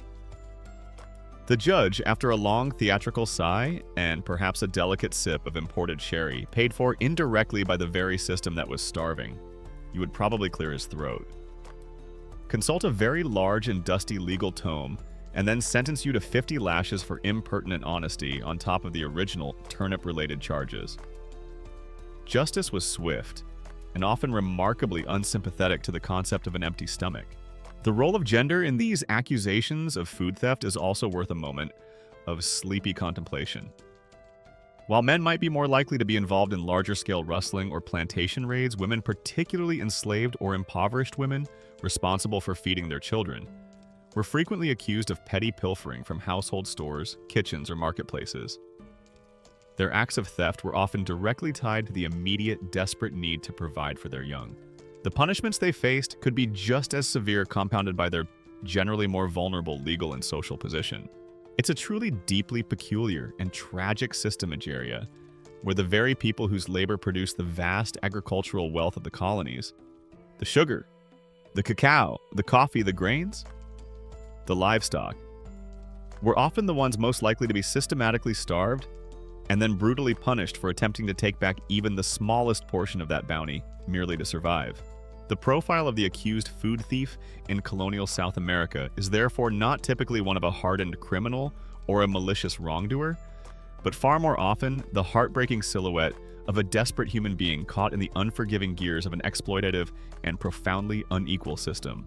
You've now seen Nigeria with a heavy heart, the desperate faces of those most likely to be accused of food theft in colonial South America, the enslaved African toiling under the lash on a Brazilian sugar plantation, the dispossessed indigenous peasant struggling to feed their family in the Andean highlands, the impoverished mestizo or recently arrived European immigrant, adrift in a bustling, uncaring colonial port city. Their hunger was a direct consequence of the exploitative colonial system, yet their attempts to alleviate that hunger were met with the full, often brutal force of imperial law. The penalties, as we've begun to understand, were severe, designed to protect property and uphold a rigid social hierarchy. But before the punishment could be meted out, the food thief first had to be caught. And the colonial authorities, along with private landowners and masters, had their own array of methods, some formal, some terrifyingly informal for detection and apprehension. The ever-watchful, often malevolent overseer's eye was a constant presence. A mainstream historical fact is that on the vast plantations and haciendas that form the agricultural backbone of colonial South America, overseers, known as capataces in Spanish territories or feitores in Brazil, played an absolutely crucial and often notoriously brutal role in enforcing labor discipline and very significantly preventing the theft of crops, livestock, and provisions by the enslaved or coerced workforce. These overseers were the frontline enforcers of the master's will and the protectors of his property. Their job description, if it had been formally written down, probably would have read something like, required one stern individual of unwavering loyalty to the esteemed landowner. Must possess an eagle eye for detecting unauthorized sugarcane chewing, an uncanny sixth sense for locating suspiciously plump chickens in slave quarters, and the ability to inspire profound terror and unquestioning obedience through a combination of loud yelling creative threats and the judicious frequent application of a very large, very sturdy whip. An appreciation for early mornings and a complete lack of basic human empathy considered a definite plus. Imagine yourself Egeria as an enslaved worker on a sprawling sugar plantation in Pernambuco, or perhaps a coerced indigenous laborer on a Peruvian hacienda. The overseer is a constant menacing shadow. He patrols the fields on horseback, his gaze sweeping for any sign of shirking any hint of insubordination, any suspicious bulge under a tunic that might conceal a stolen ear of maize or a few illicitly gathered sweet potatoes. He monitors the granaries, the storerooms, the livestock pens with unblinking vigilance. He might conduct sudden unannounced searches of slave quarters, tearing apart meager belongings in search of hoarded or stolen food. His power is often absolute, his methods frequently savage. Being caught by an overseer in the act of taking food often meant immediate brutal punishment on the spot. A savage flogging, confinement in stocks with no food or water, or other forms of summary justice, long before any formal legal proceedings might even be considered. Larger estates, or those holding particularly valuable commodities like silver from the mines or processed sugar from the mills, would often employ armed guards or maintain small private militias. These men would patrol the boundaries, guard the storehouses, and respond with force to any organized attempts at theft or raiding by, say, communities of runaway slaves, quilombos or palenques, or bands of outlaws. In the colonial towns and cities, a more formal, if often woefully inadequate and corrupt system of policing might exist.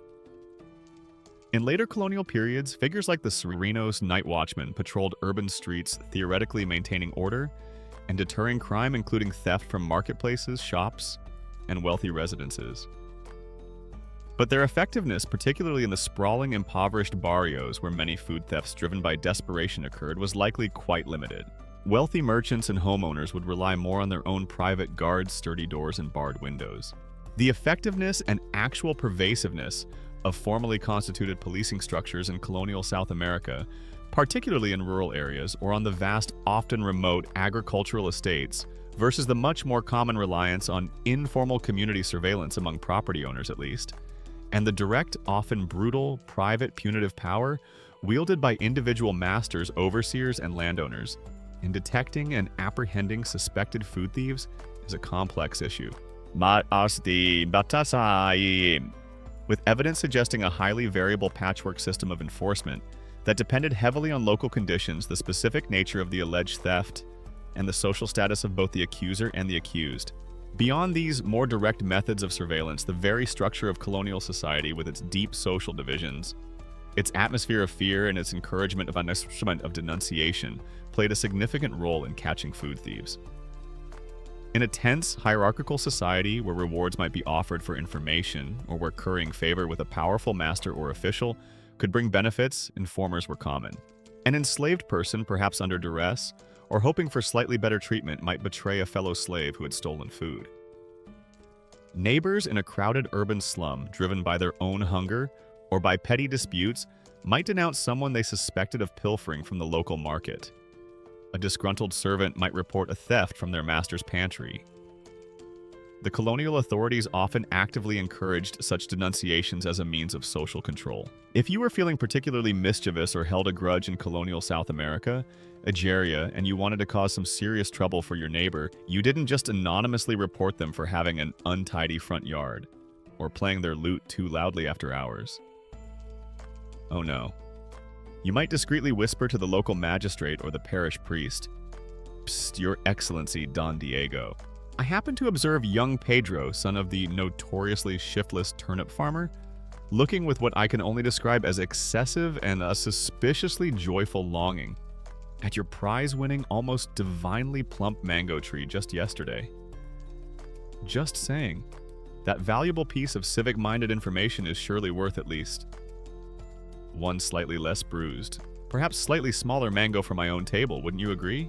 A quirky or fringe tidbit, though a rather grim one, is that enslaved people with their profound desperation and their intimate knowledge of the workings of a plantation or household often developed incredibly ingenious methods for pilfering and concealing small amounts of food. They might hide grains or beans in their elaborately braided hair, carry water or even stolen rum or molasses in carefully hollowed-out gourds or sections of bamboo that appeared to be simple walking sticks, or even in extreme cases swallow small, valuable items like spices or coffee beans to be retrieved later. The discovery of such ingenious methods by infuriated overseers would of course only lead to even more invasive, humiliating, and brutal searches and punishments. The act of being caught, Algeria, would be a moment of pure, unadulterated terror. Imagine the overseer's booming shout, the sudden grab of rough hands, the certainty of the pain to follow. Getting caught with a single illicitly acquired potato in colonial South America wasn't a simple "oops, my sincere apologies, won't happen again" kind of social blunder. It was much more like finding yourself the unwilling star in your own very short, very unhappy and intensely personal action movie, where the whip-wielding overseer is the undisputed and entirely unsympathetic villain. The humble potato is the tragically unobtainable MacGuffin, and the grand dramatic finale almost invariably involves a lot of very loud yelling, a significant amount of physical discomfort for you, and a distinct, disappointing lack of a heroic stunt double available for the flogging scene. And of course, the pervasive prejudice and stereotypes we discussed earlier meant that individuals from marginalized groups, enslaved Africans, indigenous peoples, the mixed-race poor, were already under a cloud of suspicion. They were often the first to be accused, even with the flimsiest of evidence, simply because colonial society expected them to be thieves, to be untrustworthy, to be inherently prone to criminality. The overseer's eye, and indeed the eye of colonial justice itself, was often heavily filtered by these ingrained biases, making escape from accusation once made incredibly difficult for those at the bottom of the social ladder.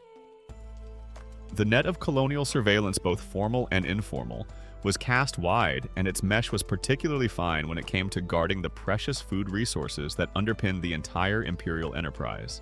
The overseer's eye, Algeria, or perhaps the denunciation of a fearful neighbor or a hopeful informer, has done its work.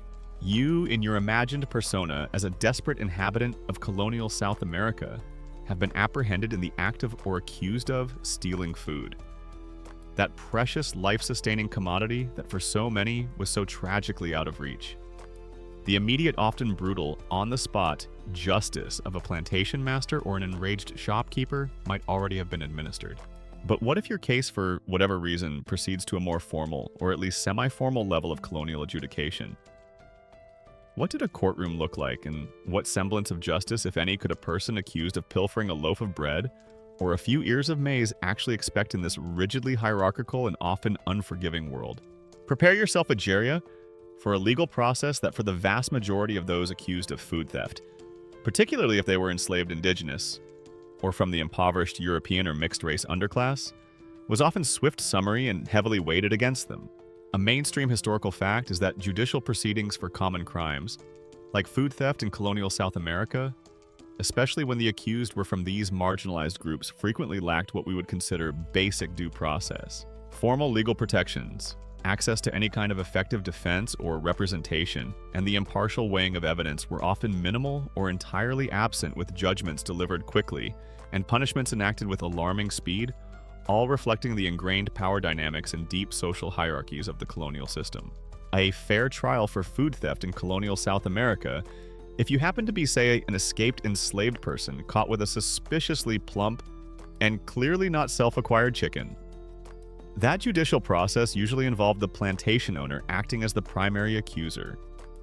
The sole witness for the prosecution, the presiding judge, the foreman of the jury, which consisted mainly of his own equally outraged eyebrows, and often the chief enthusiastic administrator of the subsequent corrective and highly educational flogging. Very efficient, very comprehensively one-sided. The courtroom itself could be a highly variable setting.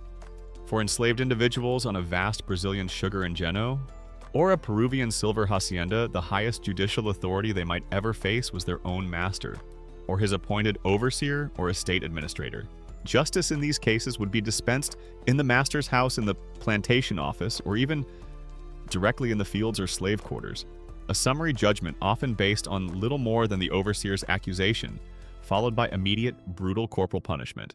There would be no appeal. No defense attorney.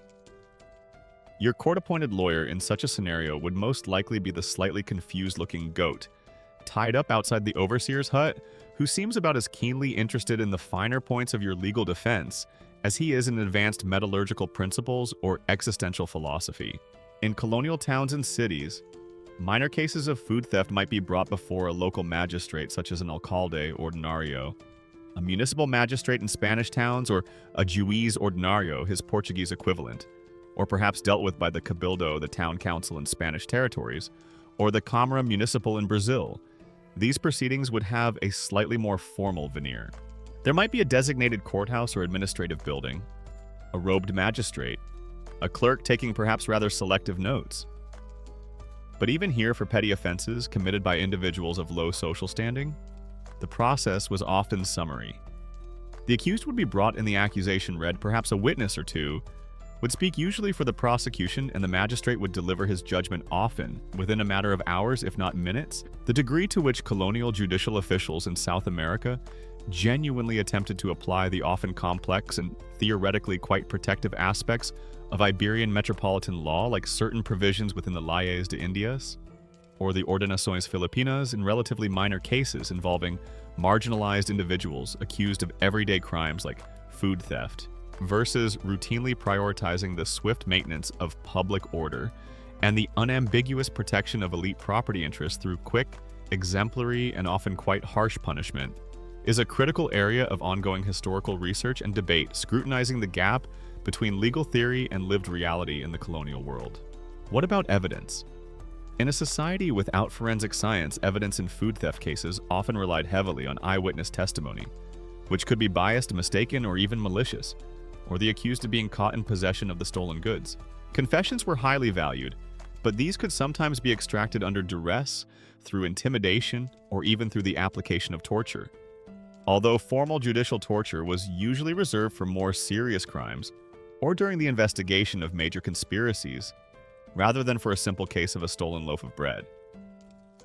However, an informal persuasion by an overseer or a local constable to elicit a confession was probably not uncommon. The very social status and race of the accused often functioned as a de facto presumption of guilt. An enslaved African and indigenous person, often not fluent in Spanish or Portuguese and unfamiliar with European legal procedures, or a known vagrant or beggar, would face an uphill battle to prove their innocence against the word of a European colonist or property owner. Their own testimony, if allowed at all, might carry little weight. Only very rarely for cases of exceptionally large-scale food theft, or if the theft involved violence escalating it to robbery robo, or if it was considered a particularly egregious offense against the church or high-ranking state officials, might the case make its way to the higher royal courts, the audiencias, in the Spanish colonies. These were more formal affairs with trained lawyers and more elaborate procedures. But even here, access to true justice for the poor and marginalized was severely limited by lack of resources, social prejudice, and the immense power wielded by the colonial elite. A quirky or fringe tidbit is that in some very remote frontier areas, or within certain indigenous communities that retained a degree of autonomy, or even sometimes among enslaved populations on isolated plantations, justice for minor offenses like food theft might occasionally be handled entirely outside the formal colonial legal structures. This could involve appealing to a respected local priest for mediation, or resorting to traditional indigenous forms of dispute resolution, or even in some unverified and possibly rather fanciful accounts forms of local divination or community consensus to determine guilt and impose a suitable if unofficial sanction. These would be shadows of justice operating in the margins of imperial law. The outcome of most food theft cases that did come before a colonial authority was depressingly often a swift conviction followed by immediate sentencing. The range of peculiar penalties from public humiliation to brutal floggings and beyond was designed not just to punish the individual, but to send a clear and terrifying message to anyone else whose empty belly might be tempting them towards a forbidden bite. The colonial courtroom for a food thief was rarely a place of nuanced deliberation. It was more often the antechamber to punishment, a stage for the reassertion of colonial power and the sanctity of property over the desperate pleas of hunger. Imagine the scene. The evidence before this esteemed colonial court is quite clear. Your Excellency, this unfortunate peasant was discovered with not one, not two, but 3 illicitly acquired and suspiciously plump potatoes. 3. This is not mere hunger. Your Excellency, this is clearly the work of a hardened criminal mastermind with a dangerous starch-based and potentially society-destabilizing potato hoarding agenda. We demand the full and preferably quite unpleasantly peculiar wrath of the law. The very concept of proportionality in sentencing ageria was often, let's just say, remarkably flexible and usually not in the defendant's favor. The swift, often summary justice of the colonial courtroom, or perhaps more accurately, the magistrate's stuffy office or the plantation owner's veranda, has run its course ageria. You in your imagined persona as a desperate soul driven by hunger to steal a meager portion of food, that single cassava root, those few ears of maize, that slightly bruised but still edible mango, have been apprehended accused, and with little ceremony or opportunity for a robust defense found guilty. The pronouncements of Iberian law filtered through the lens of colonial power and social hierarchy have deemed your actions a transgression against property and order. Now, what peculiar penalties await you not for grand larceny or violent robbery, but for this simple, desperate act of pilfering sustenance? One of the most common, most visible, and most psychologically potent forms of punishment for such minor offenses was public humiliation, a carefully orchestrated shames display designed to make an example of you and to etch the consequences of disobedience into the collective memory of the community. A mainstream historical fact is that public humiliation was a widely employed form of punishment in colonial South America, as it was throughout much of early modern Europe, from which these colonial powers derived their legal and social customs. For a society deeply concerned with honor, reputation, and the maintenance of a rigid social order, shame could be a powerful tool of control, often considered as effective, if not more so in some cases than mere physical pain in deterring certain types of behavior. Devices like the pillory picota in Spanish pelourinho in Portuguese and the stocks, cepo, were common fixtures in the central plazas or marketplaces of colonial towns and cities, serving as public stages for the enactment of this shaming justice. So imagine yourself a Jeria, having been convicted of, say, unlawfully communing with a neighbor's prize-winning pumpkin with intent to consume. Your sentence not necessarily a lengthy prison term. Jails were often squalid, holding places rather than centers for long-term incarceration for petty offenders, or a ruinous fine which you, as a likely impoverished individual, couldn't pay anyway. No, your penalty is to be placed in the pillory. This wooden structure, often raised on a small platform for maximum visibility, has holes for your head and hands, forcing you into an uncomfortable, fixed, and utterly exposed posture. You are locked in, unable to move freely, unable to shield yourself from the elements or the reactions of the crowd. The view is decidedly limited. The comfort level is roughly equivalent to attempting to take a long involuntary nap on a bed made entirely of very angry, very pointy porcupines. And the local children, bless their innocent, easily entertained little hearts, are probably using you for enthusiastic, if somewhat inaccurate target practice with a delightful selection of overripe tomatoes, miscellaneous vegetable peelings, and perhaps even a few well-aimed clods of mud. It's a truly full-sensory, deeply immersive experience in the practical application of colonial justice. You would be left there for hours, perhaps even a full day or more, depending on the severity of your minor crime and the particular zeal of the local magistrate. You are exposed to the scorching sun of a tropical afternoon, or the chilling damp of a highland evening, or perhaps a sudden drenching downpour. But the physical discomfort, while considerable, is often secondary to the intense psychological torment of public shame. Everyone in the town, your neighbors, acquaintances, local officials, visiting merchants, even strangers, can see you in your disgrace. They might mock you, jeer at you, hurl insults along with their refuse. Your crime, however small and driven by whatever desperation, is now a public spectacle, your humiliation a lesson for all to see. The effectiveness of these highly public shaming rituals like the pillory and stocks as genuine long-term deterrents to crime in colonial South America versus their perhaps more significant role in simply reinforcing existing social hierarchies, providing a form of often cruel public spectacle and entertainment, and asserting the power of the colonial state to degrade and control its subjects, is a complex and often sobering question actively analyzed by social historians of crime. Punishment and colonial power dynamics. Another common method of public humiliation was to be paraded through the streets of the town. You might be forced to wear the stolen item, that wilted cabbage, those few potatoes, that single scrawny chicken, hung around your neck like a degrading necklace of your transgression.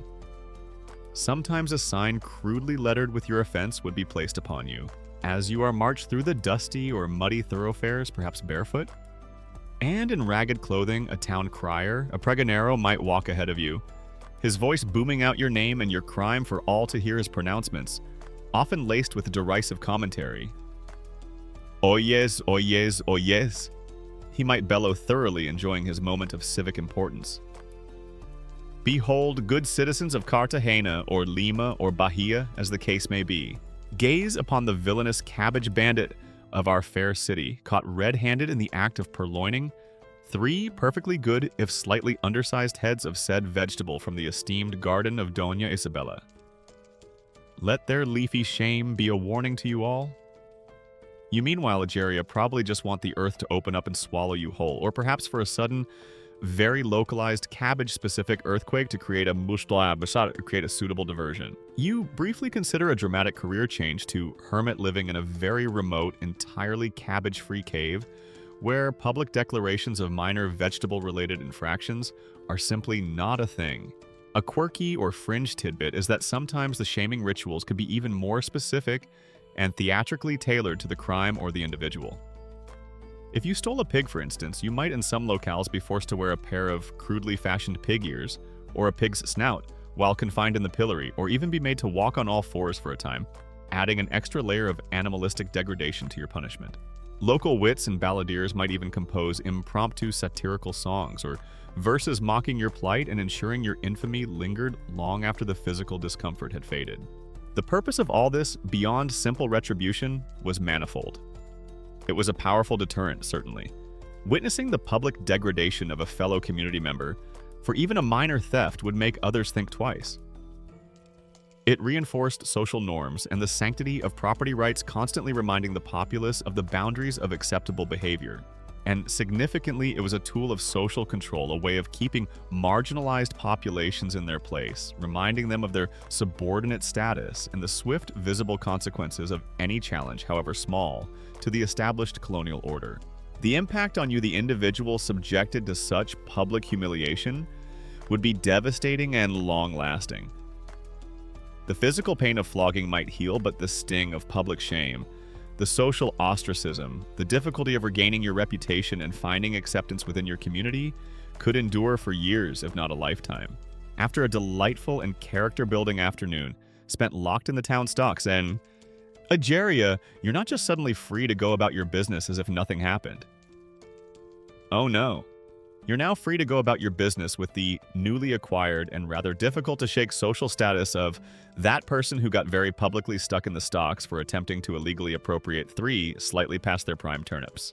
It really does wonders for your future dating prospects, your ability to get a good price for your wares at the local market, and your general desire to ever show your face in public again. This emphasis on shame's display on the theatricality of punishment for even petty food theft is a peculiar and telling characteristic of the colonial justice system, revealing a society deeply concerned with appearances, with public order, and with the constant visible reinforcement of its own power. The stocks have creaked open. Iguaraya the pillory has released its uncomfortable embrace in the jeers of the colonial town. Square crowd are perhaps beginning to fade into a dull, throbbing ache in your ears and your spirit. You, in your imagined role as a food thief in colonial South America, have endured the peculiar and potent penalty of public humiliation, that theatrical display of shame designed to etch the boundaries of acceptable behavior onto the collective consciousness. But what if the magistrate, the plantation overseer, or the aggrieved landowner deemed that mere social degradation was insufficient for your crime of acquiring a forbidden feast, however meager? What if they decided that your transgression, your desperate reach for sustenance, required a more direct, more visceral, more painfully persuasive form of correction?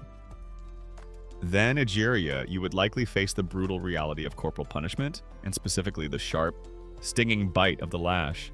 A mainstream historical fact, and a grim one at that, is that flogging or whipping azotes in Spanish açoites and Portuguese was an incredibly ubiquitous and brutally routine form of corporal punishment throughout colonial South America, as indeed it was across much of early modern Europe and its global empires.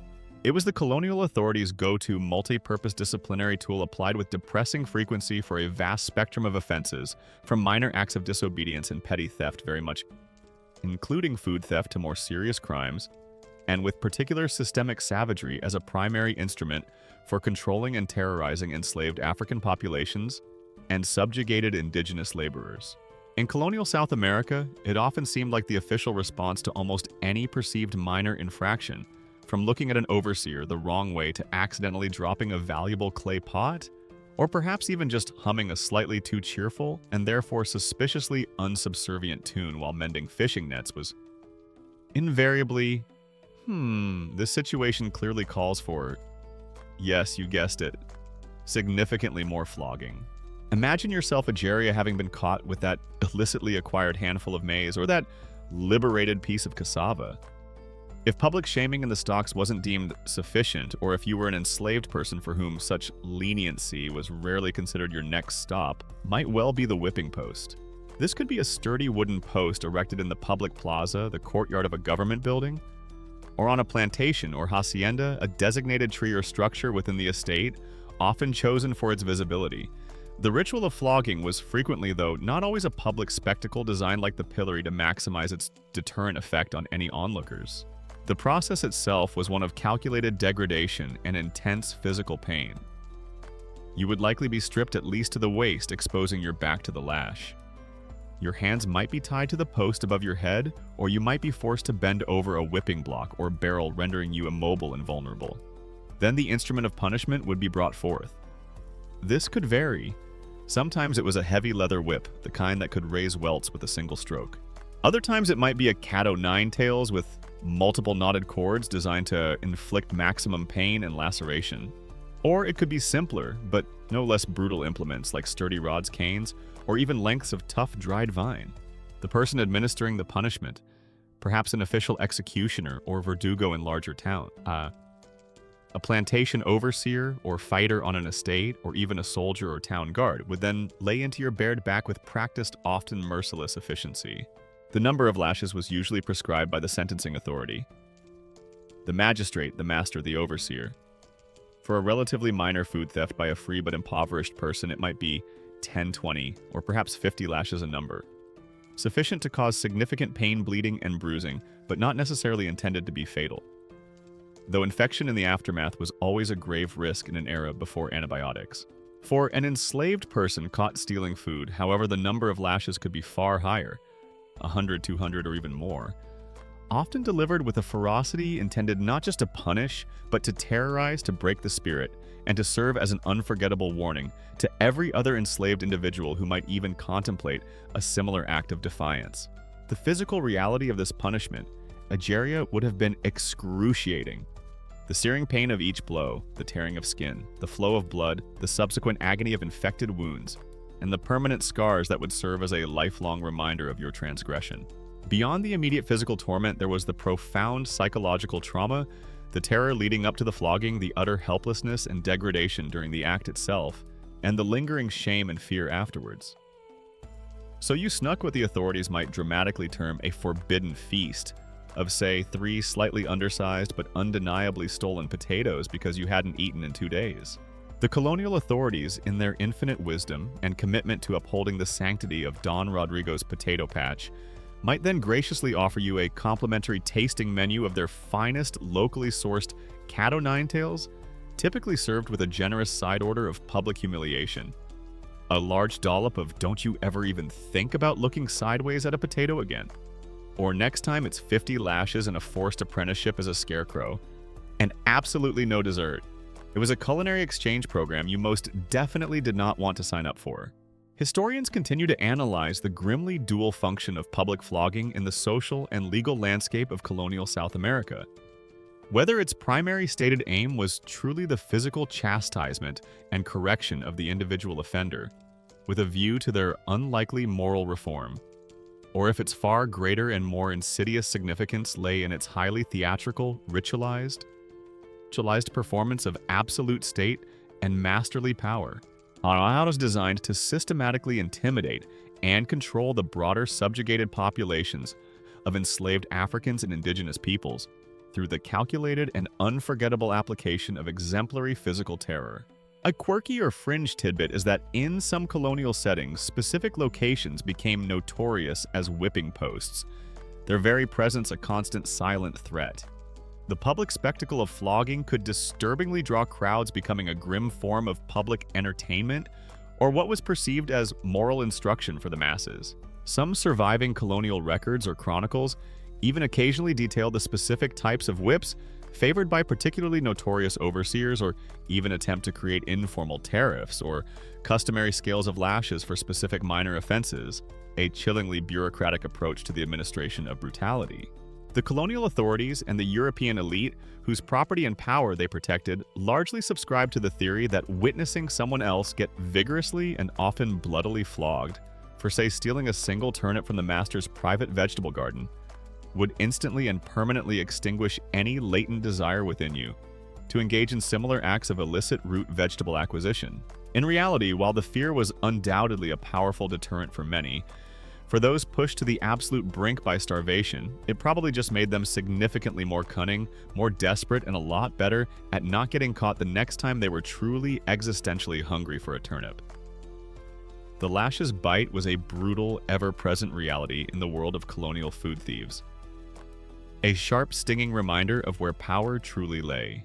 The sharp sting of the lash, Ageria, and the burning shame of public exposure in the pillory or stocks have now given you a rather visceral understanding of how colonial South American authorities dealt with those caught engaging in petty food pilfering. These were punishments designed to be swift, memorable, and highly visible, a clear warning to anyone else whose stomach might be rumbling with desperate illicit intent. But what if your crime, Ageria, was deemed more serious? What if you were a repeat offender, your name already unpleasantly familiar to the local magistrate? Or what if the food you liberated was not just a handful of cassava roots, but a more substantial quantity of grain? A prized pig, or perhaps even a couple of valuable llamas from a wealthy hacendado's herd? In such cases, the penalties often escalated beyond mere public humiliation or a corrective flogging, entering the grim and often life-altering realms of harsh forced labor or remote desolate banishment.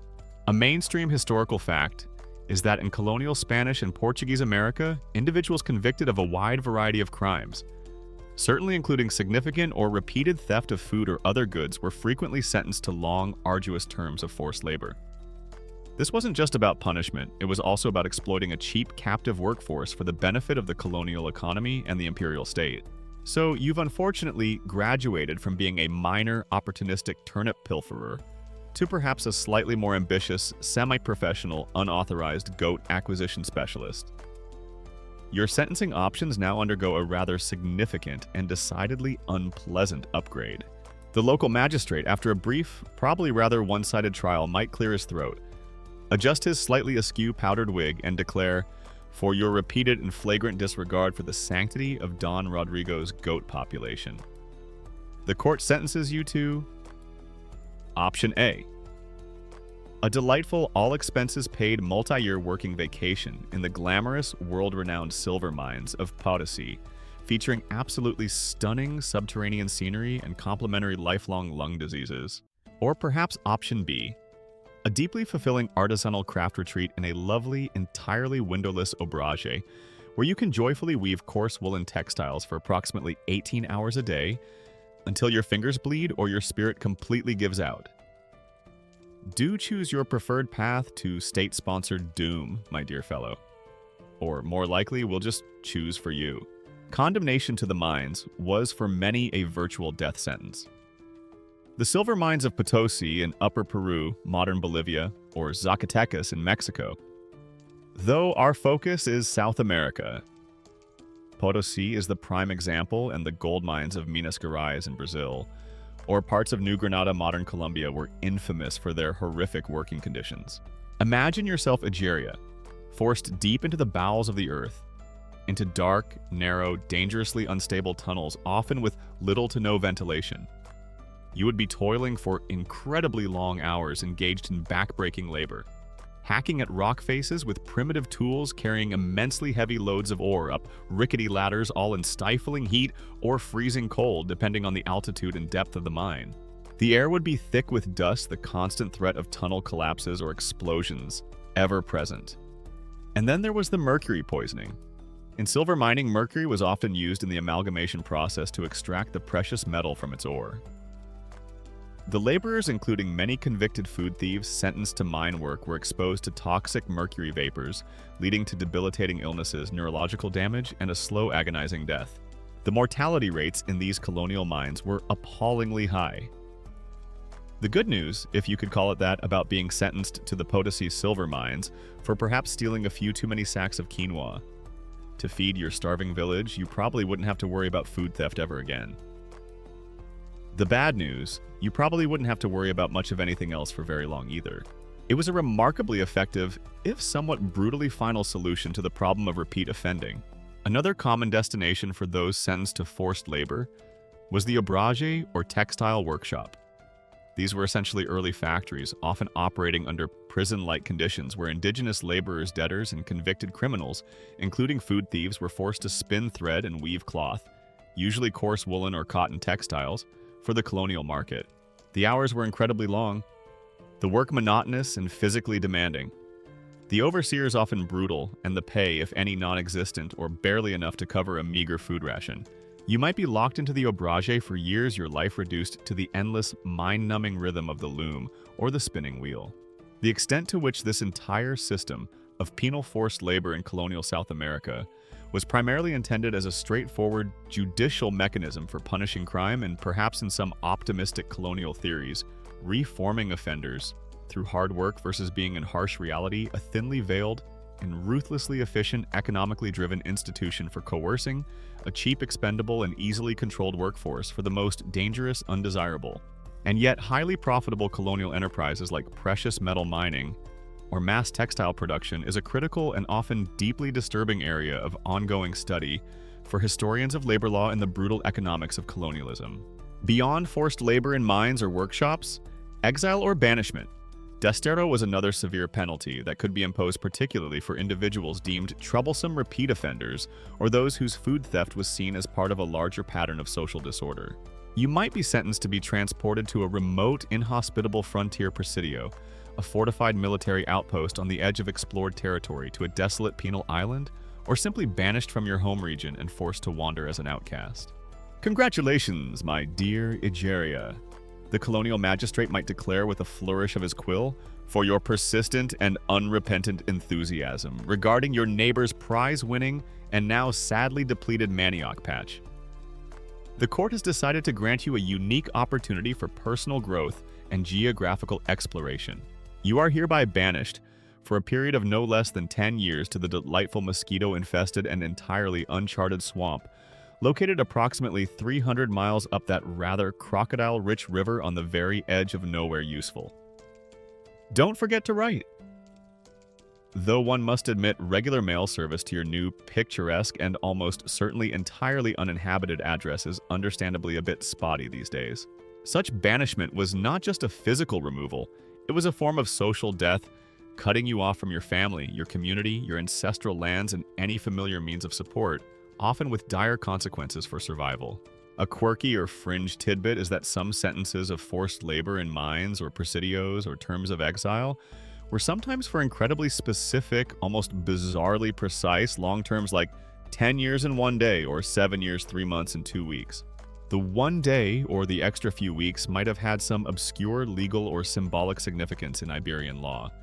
Or perhaps it was just a bureaucratic flourish away for the colonial judicial system to emphasize the absolute precision and inexorable nature of its sentences, even when condemning someone to a fate that was often in effect a slow execution.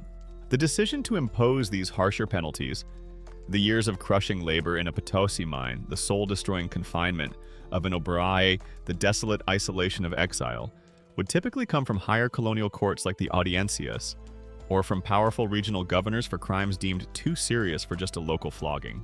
And for the food thief whose desperation led them to repeatedly offend or to steal something of significant value, this escalation of punishment was an ever-present, terrifying possibility. A stark reminder that in colonial South America, the protection of property, especially that which fueled the imperial economy, often took a brutal and unforgiving precedence over the most basic human need for sustenance. The grim realities of colonial justice in South America have unfolded before your sleepy eyes, Egeria. You've seen how the sting of the lash, the shame of the pillory, and the soul-crushing despair of forced labor in mines or remote exile were the common currency of punishment for those who dared to steal food in this world of stark inequalities. These were penalties designed to inflict pain, to humiliate, and to serve as terrifying deterrents. But was there a point at which the desperate act of taking sustenance, of trying to fill an empty belly, could cross a line into an offense so grave that it demanded the ultimate penalty? Could stealing food in certain extreme circumstances actually lead to a sentence of death? Sadly, Egeria, in the often brutal calculus of colonial law and order, the answer was indeed sometimes yes. This was when your death for dinner wasn't just a metaphorical turn of phrase, but a potential literal outcome. A mainstream historical fact is that while capital punishment was not typically the standard sentence for simple, petty food theft by a first-time offender, especially if that offender was a poor colonist rather than an enslaved person or a rebellious indigenous individual, it could indeed be applied for food-related crimes under specific and usually quite serious, aggravating circumstances. The colonial legal systems inherited from Spain and Portugal certainly had no compunction about employing the death penalty for a wide range of offenses deemed to threaten property authority or the established social and religious order. When might stealing food escalate to a capital crime? Firstly, as we touched upon when discussing plantation raids, if the theft was large-scale organized and involved violence or armed resistance, it would almost certainly be treated as a capital offense. Those communities of runaway slaves and their quilombos or palenques or disaffected indigenous groups who launched raids on haciendas, not just for food, but also for weapons, tools, or to liberate others, were seen by the colonial authorities as engaging in open rebellion and warfare, not mere thievery. If caught, their leaders and many participants could expect little mercy. Their actions directly challenged the economic foundations of the colony and the institution of slavery or forced labor, and the response was designed to be utterly crushing. So you started your hypothetical criminal career by borrowing a single slightly bruised turnip from the edge of a field. Then, perhaps emboldened by initial success or just increasing desperation, you accidentally acquired an entire sack of very appealing potatoes. Now, in a fit of misguided ambition, you've liberated the entire viceroy's prize-winning herd of llamas for a rather large, unsanctioned village barbecue. Your criminal career, my friend, is escalating with alarming rapidity, and so too, you can be quite sure, are the potential penalties. At this point, you're probably hoping your defense involves a really good lawyer, or perhaps just a very, very fast getaway chariot. Secondly, if the act of stealing food was accompanied by violence against a person, for example, if a food thief, when confronted, injured or killed an overseer, a landowner, or even a common citizen, then the crime would escalate from simple theft, hurto, to robbery with violence, robocon violencia, which was almost invariably a capital offense. The law made a clear distinction between stealthy pilfering and aggressive, violent appropriation. Thirdly, as we explored when considering the theft of sacred sustenance, particularly egregious acts of sacrilege involving the church's property or consecrated items could, in extreme cases, especially if combined with perceived heresy or a defiant challenge to church authority potentially lead to a capital sentence. While burning at the stake was more typically reserved for unrepentant heretics or those convicted of witchcraft by the Inquisition, severe sacrilege blurred these lines, and the Church often demanded the harshest possible punishments from the secular authorities for offenses against its sanctity. The colonial authorities, eager to maintain their alliance with the powerful Church, would usually oblige, fourthly stealing directly from the crown or from very high-ranking officials. For instance, raiding royal storehouses or pilfering significant provisions intended for the military or the viceroy's personal household could be interpreted as a form of treason or lèse-majesté, an offense against the sovereign power, again potentially carrying the death penalty. And fifthly, there was the issue of reincidencia, or repeat offending. Even if an individual's initial food thefts were minor and resulted in lesser punishments like flogging or public humiliation, a persistent pattern of thievery, a refusal to be corrected by these initial penalties, could lead a magistrate to deem the offender incorrigible, a hardened criminal a permanent threat to public order and private property. In such cases, the penalties would escalate with each conviction, and eventually even for what might individually seem like relatively minor acts of food theft, a long-suffering or simply exasperated colonial judge might decide that only the ultimate penalty would suffice to rid the community of this persistent nuisance. Your case of, say, unauthorized pineapple appropriation on a grand and alarmingly repetitive scale has now gone all the way up to the Royal Audiencia. They are taking your persistent passion for other people's tropical fruit very, very seriously indeed. The learned judges, after much periwigged deliberation and consultation of voluminous legal tomes, are probably debating whether your egregious crimes against pineapple-based property rights merit simple hanging, or perhaps something a little more creatively peculiar and publicly memorable involving, say, a very large, very disappointed parrot and a public lecture on the virtues of respecting pineapple ownership. The precise frequency with which the death penalty was actually carried out in colonial South America for crimes that were primarily or solely food theft as opposed to food theft that was intrinsically combined with more serious charges like armed violence, organized rebellion, or major acts of sacrilege, and how this grim statistic might have varied across different colonial regions, specific time periods, and according to the crucial social and racial status of the accused, is exceptionally difficult to quantify accurately from the surviving judicial records, as these records are often incomplete, sometimes euphemistic, and require careful context-specific historical analysis to disentangle the multiple charges or unstated societal factors that might have led to a capital sentence. The methods of execution employed in colonial South America were generally those common in contemporary Europe. Hanging was a frequent method for common criminals. The garrote, an iron collar tightened by a screw to cause strangulation, was widely used in Spanish colonies. Beheading was usually reserved for nobles convicted of capital crimes in Europe, but might have been used for particularly high-profile rebel leaders in the colonies to make a brutal statement. And, as mentioned, burning at the stake was the terrifying penalty for extreme heresy, though its application directly for just food theft would be exceptionally rare if it happened at all, unless the act was framed as part of a much larger diabolical plot against God and state. A truly grim and quirky, if one can use that word, in such a context tidbit is that sometimes the method of execution for a particularly notorious food raider, a leader of a slave revolt who had organized raids for provisions, or a defiant indigenous chieftain, was deliberately chosen by the colonial authorities to be especially gruesome or symbolically degrading. Furthermore, after the execution, the bodies of such individuals were sometimes dismembered, and their heads or limbs displayed publicly on pikes in prominent locations. A horrific visceral warning designed to terrorize the population and extinguish any embers of resistance. We will, of course, Egeria, keep these images very vague and ungraphic in our sleepy contemplation, focusing on the intent of such displays rather than their visceral reality. The judicial process for capital crimes would typically involve the higher colonial courts, the audiencias, rather than just local magistrates. Death sentences often required confirmation from the highest colonial authority, the viceroy or governor-general, though this review was not always a guarantee of clemency, especially if the crime was seen as threatening the stability or economic interests of the colony. The tragic irony, Egeria, of a person being condemned to death for stealing food, the very substance necessary to sustain life, highlights with chilling clarity the extreme value placed on property order and authority by the colonial regime, often far above the value of individual human life, especially if that life belonged to someone from the lower echelons of their rigidly stratified society.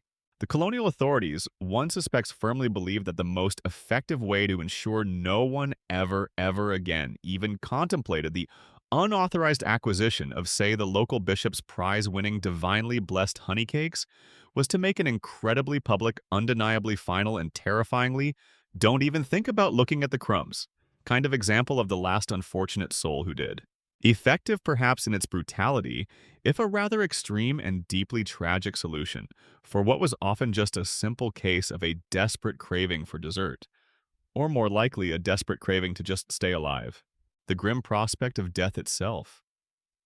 Jeria for the act of stealing food in colonial South America now hangs heavy in the air of our sleepy historical contemplation. We have journeyed through a landscape of stark inequalities where overflowing pantries stood in stark contrast to gnawing hunger, and where the law in its imperial majesty often valued property far above the desperate needs of the human body. From public shaming in the stocks and the brutal bite of the lash to the slow death of forced labor in mines and the desolate emptiness of exile, the penalties for food thieves were designed to be severe to deter and to uphold a rigid colonial order. And for those deemed to have crossed the ultimate line, through large-scale raiding violence, sacrilege, or sheer incorrigible persistence, even the act of taking sustenance could, in this unforgiving world, become a capital crime. The specific, peculiar penalties we have explored, from the theatricality of public humiliation to the grim calculations of penal labor, all speak of a society grappling with fundamental issues of control resources and the very definition of justice. As these somber images begin to fade, as the sounds of the colonial courtroom and the cries of the punished recede into the quiet of your own approaching rest, may you carry with you a gentle understanding of the harsh realities faced by so many in those distant, often difficult times. And may your own dreams be filled with abundance, with fairness, and with the peaceful assurance of a world where no one ever has to risk death for a simple dinner. The grim and often terrifyingly public theater of colonial punishment has now played out before your mind's eye, Ageria. You've seen how the theft of food in colonial South America, an act often born of the most profound human desperation, could lead to shaming in the pillory. The brutal bite of the last years of crushing forced labor in mines or obrages. The desolate loneliness of exile, or even in the most extreme circumstances, the finality of capital punishment. The laws of imperial Spain and Portugal and the colonial authorities who enforced them viewed food theft primarily as a crime against sacred property rights, a challenge to the established social order, and an affront to their authority. But what of those on the other side of this equation? How did the perpetrators themselves, the enslaved Africans, the subjugated indigenous peoples, the impoverished colonists, view their own actions? Did they see themselves merely as common criminals, deserving of such harsh retribution? Or did they perhaps operate under a different kind of law? A more ancient and primal understanding, the unwritten, unyielding Hunger's Law, which whispered that the need to survive, to feed oneself and one's family, might sometimes justify a forbidden bite. It's crucial to remember, Ageria, that for many of those accused of food theft, their actions were not driven by greed or malicious intent, but by the most fundamental human instinct, the will to live. When you are facing starvation, when your children are crying from empty bellies, the abstract legal concept of private property, especially the hoarded abundance of a wealthy landowner or a distant colonial master, can begin to seem very remote, very unjust, and perhaps even entirely irrelevant. The immediate, gnawing reality of hunger often knows no man-made law. The colonial food thief's primary defense, had they been given a fair chance to articulate it in a court that truly listened, probably wouldn't have involved citing obscure paragraphs from the Siete Partidas or the Ordenações Filipinas. It would have been much simpler, much more direct, and with a certain undeniable, if legally inadmissible, logic. Your Excellency, my esteemed and clearly very well-fed colonial magistrate, my choices, as I perceive them, were as follows. Option A. Diligently continue to steal this rather plump and unattended chicken from Don Fernando's coop, thereby providing a momentary life-sustaining protein infusion for my starving family. Or option B, resolutely decide to become an involuntary and likely quite brief participant in a rather depressing scientific experiment concerning just how long a human being can realistically survive on a diet composed primarily of dust bunnies, righteous indignation, and the occasional unconfirmed rumor of a nearby turnip. I chose the chicken, Your Excellency. It seemed on balance significantly more nutritious and frankly rather less existentially bleak. A mainstream historical fact is that acts of food theft by enslaved individuals and subjugated indigenous populations in colonial South America were often interpreted by these groups themselves not merely as simple criminal acts against a distant legal code, but as necessary and sometimes even morally justifiable means of survival. They were often, in a very real sense, forms of everyday resistance against deeply oppressive and exploitative systems that systematically denied them adequate sustenance and basic human dignity. Consider the perspective of an enslaved African toiling on a Brazilian sugar plantation. Their labor produced immense wealth for their master and for the Portuguese crown, yet they themselves were often provided with rations barely sufficient to keep them alive and working. When an enslaved person stole extra food from the plantation stores, a bit more manioc flour, some beans, perhaps a piece of fruit from the master's orchard, or even a chicken from his coop, was this truly theft in their eyes? Or was it a desperate attempt to supplement a starvation diet, a way to reclaim a tiny fraction of the immense value their own unrewarded labor had created? For many, it was undoubtedly the latter, a small but significant act of defiance, a refusal to passively accept their dehumanizing conditions. Similarly, for indigenous peoples who had seen their ancestral lands confiscated, their traditional farming and hunting grounds turned into colonial haciendas or mining concessions, and their communities forced into systems of tribute and coerced labor, taking food from these now private colonial estates might have felt less like theft and more like a desperate attempt to access resources that were by ancient right and tradition theirs. The extent to which these acts of food theft by various subaltern groups in colonial South America represented conscious, politically motivated acts of organized resistance aimed at actively undermining the colonial system versus being primarily pragmatic individual or small group survival strategies born out of immediate, overwhelming desperation is a nuanced and important question that social historians continue to explore, often by analyzing patterns of theft. The specific targets chosen, any available, though exceedingly rare, direct testimonies or inferred motivations from the accused, and the ways in which colonial authorities themselves perceived and responded to these different forms of appropriation. Even among the poorer European colonists or marginalized mestizo populations, a sense of injustice could fuel food theft. If the colonial system, with its vast inequalities and its concentration of wealth and land in the hands of a small elite, failed to provide even basic subsistence for all its members, then some might feel morally justified in taking what they needed to survive, especially if they saw the conspicuous consumption and hoarded abundance of the rich. The old proverb, "Hunger is a bad counselor," certainly holds true, but perhaps an even older unwritten law whispers that the earth's bounty is meant for all, and that to allow some to starve while others feast is the greater transgression. A quirky or fringe tidbit is that, in some regions of colonial South America, and certainly in later periods, folktales, ballads, and popular legends sometimes arose that romanticized or sympathized with clever outlaws or social bandits. These figures often defied colonial authorities, flouted oppressive laws, and sometimes, at least in the stories, stole from the rich to give to the poor, or at least stole from the powerful to ensure their own survival and that of their community.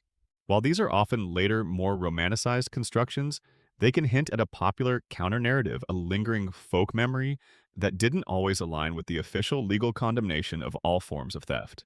It's also plausible that within certain close-knit, marginalized communities, there might have been a degree of complicity or quiet support for those driven to steal food.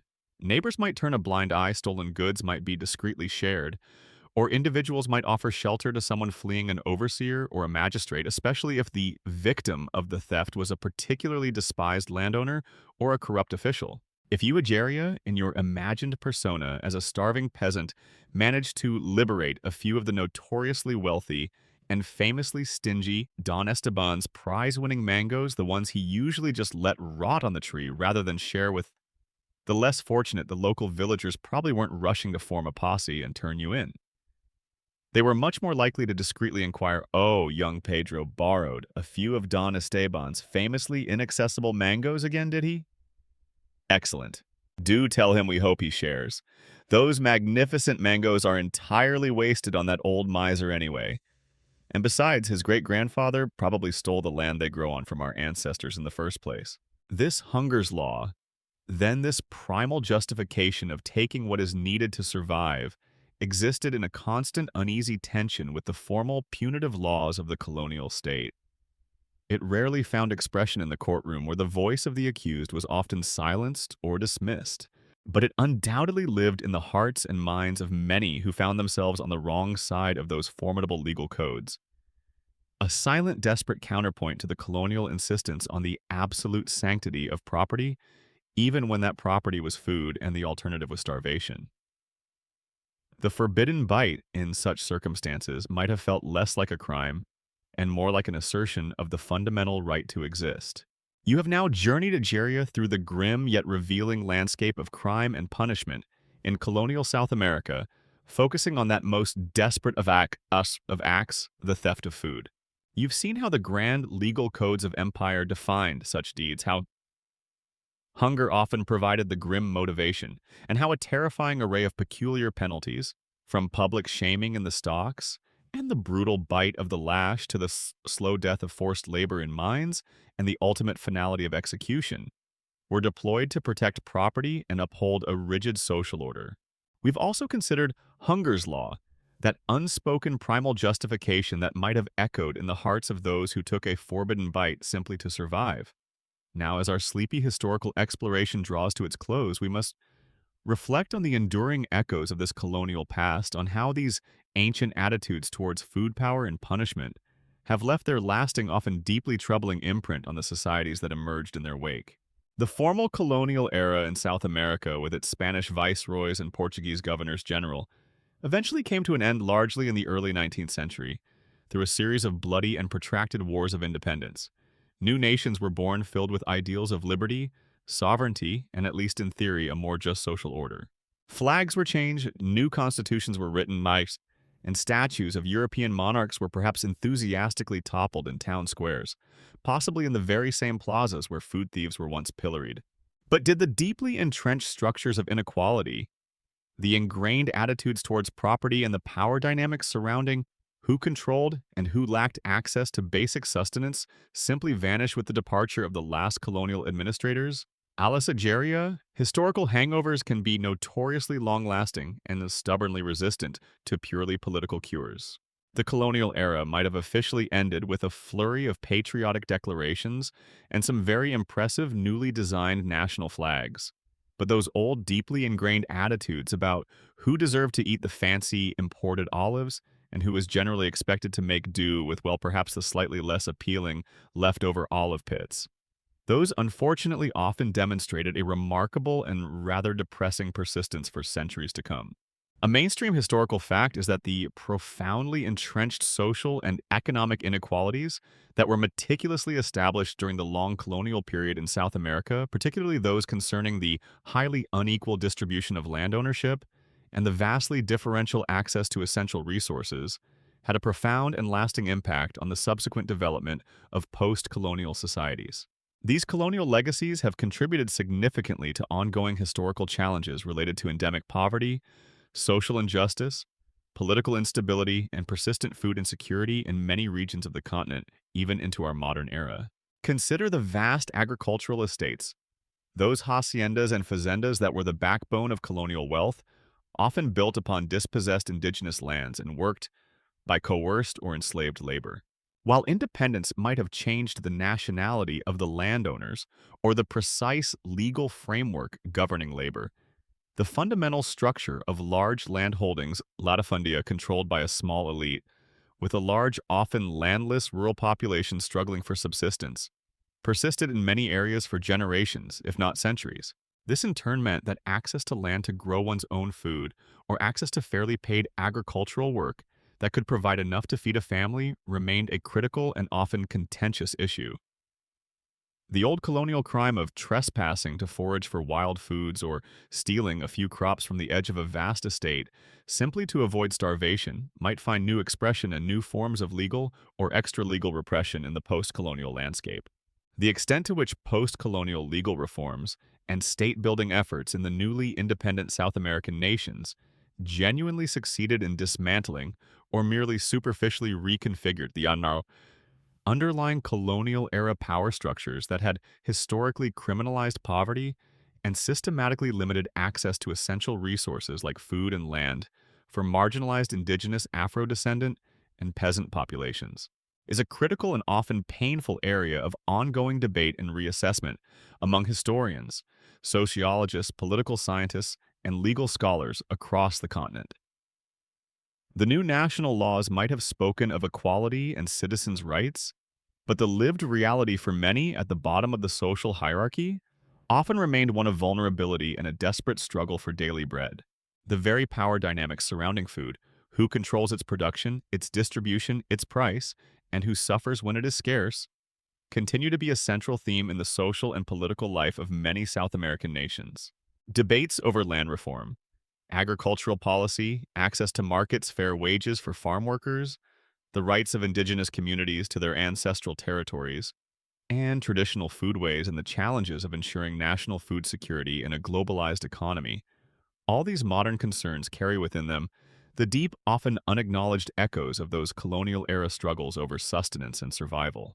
Today, Ageria, we might have sophisticated, globally televised debates about the ethics of food deserts in urban areas, the complexities of sustainable agriculture in the face of climate change, and the moral imperatives of fair trade practices. It's almost as if those ancient colonial-era arguments about whose cassava is it anyway, and by what right do you hoard it while others starve, have simply put on a new set of very serious, very globally conscious, and academically peer-reviewed clothes. But the core fundamental issue of who gets to eat well and why, and what happens to those who don't, is still very much on the global menu. A quirky or fringe tidbit is that even in some remote or indigenous communities in South America, today traditional pre-colonial or syncretic systems of justice, resource management, and communal food sharing might still exist, sometimes quietly alongside and occasionally in direct tension with formal state laws and national economic policies. These enduring local customs can offer fascinating alternative perspectives on concepts like property, theft, or the collective responsibility of a community to ensure the well-being of all its members' perspectives that might stand in stark contrast to the more individualistic, property-focused legal traditions inherited from the colonial period. The peculiar penalties of the colonial era, the public shaming, the brutal floggings, the forced labor, have for the most part been officially abolished by modern legal systems that, at least in theory, adhere to international human rights standards. Yet the underlying societal attitudes that once sanctioned such measures, the tendency to criminalize poverty, to stigmatize the marginalized, to prioritize property over human need, can sometimes cast long, lingering shadows, subtly influencing contemporary law enforcement practices, judicial biases, or public perceptions of those who struggle at the very bottom of the socio-economic ladder. Hopefully, Ageria, by looking back with a clear, if sleepy eye at these often harsh and peculiar colonial responses to the desperate act of food theft, we learn a little something valuable. Mainly, perhaps, that creating a society where people are routinely forced to choose between starving and risking brutal punishment for trying to obtain basic sustenance is generally not a sustainable, just, or particularly enlightened recipe for long-term social harmony or collective well-being. And also, on a slightly less profound but equally important note, that colonial viceroys and powerful hacendados really did not like anyone messing with their prize-winning papayas or their carefully inventoried sacks of export-grade cacao beans. Some historical lessons are writ large in codes of law. Others are whispered in the desperate hunger of a stolen meal. Word count 1397. The great colonial cities of South America. Ageria, with their sun-baked plazas where justice was once so publicly and painfully dispensed, now begin to fade into the soft twilight of our sleepy historical journey. We have walked through their marketplaces, peered into their contrasting pantries of abundance and scarcity, and heard the distant ghostly echoes of chains, lashes, and the cries of those punished for the simple, desperate act of stealing food. We've seen how laws imported from distant Iberian empires were used to protect property, maintain a rigid social order, and often to crush the spirits of those who dared to take a forbidden bite in the face of starvation. The peculiar penalties the public, shaming the brutal forced labor. These were all tools of a colonial system that often valued profit over people and control over compassion. Yet even amidst such harshness, we've also glimpsed the enduring human spirit, the hunger's law, that whispered of survival and resistance in the hearts of the oppressed. As the image of those colonial courtrooms and shadowy mine shafts dissolves, and the specific, often cruel details of those ancient punishments recede, may you be left with a gentle understanding of the profound complexities of the past. The world has changed in countless ways since those colonial days, yet the fundamental human need for sustenance, for dignity, for justice remains. May your own dreams be filled with abundance, with fairness, and with the peaceful assurance of a world striving, however imperfectly, to be more compassionate than the one we have just departed.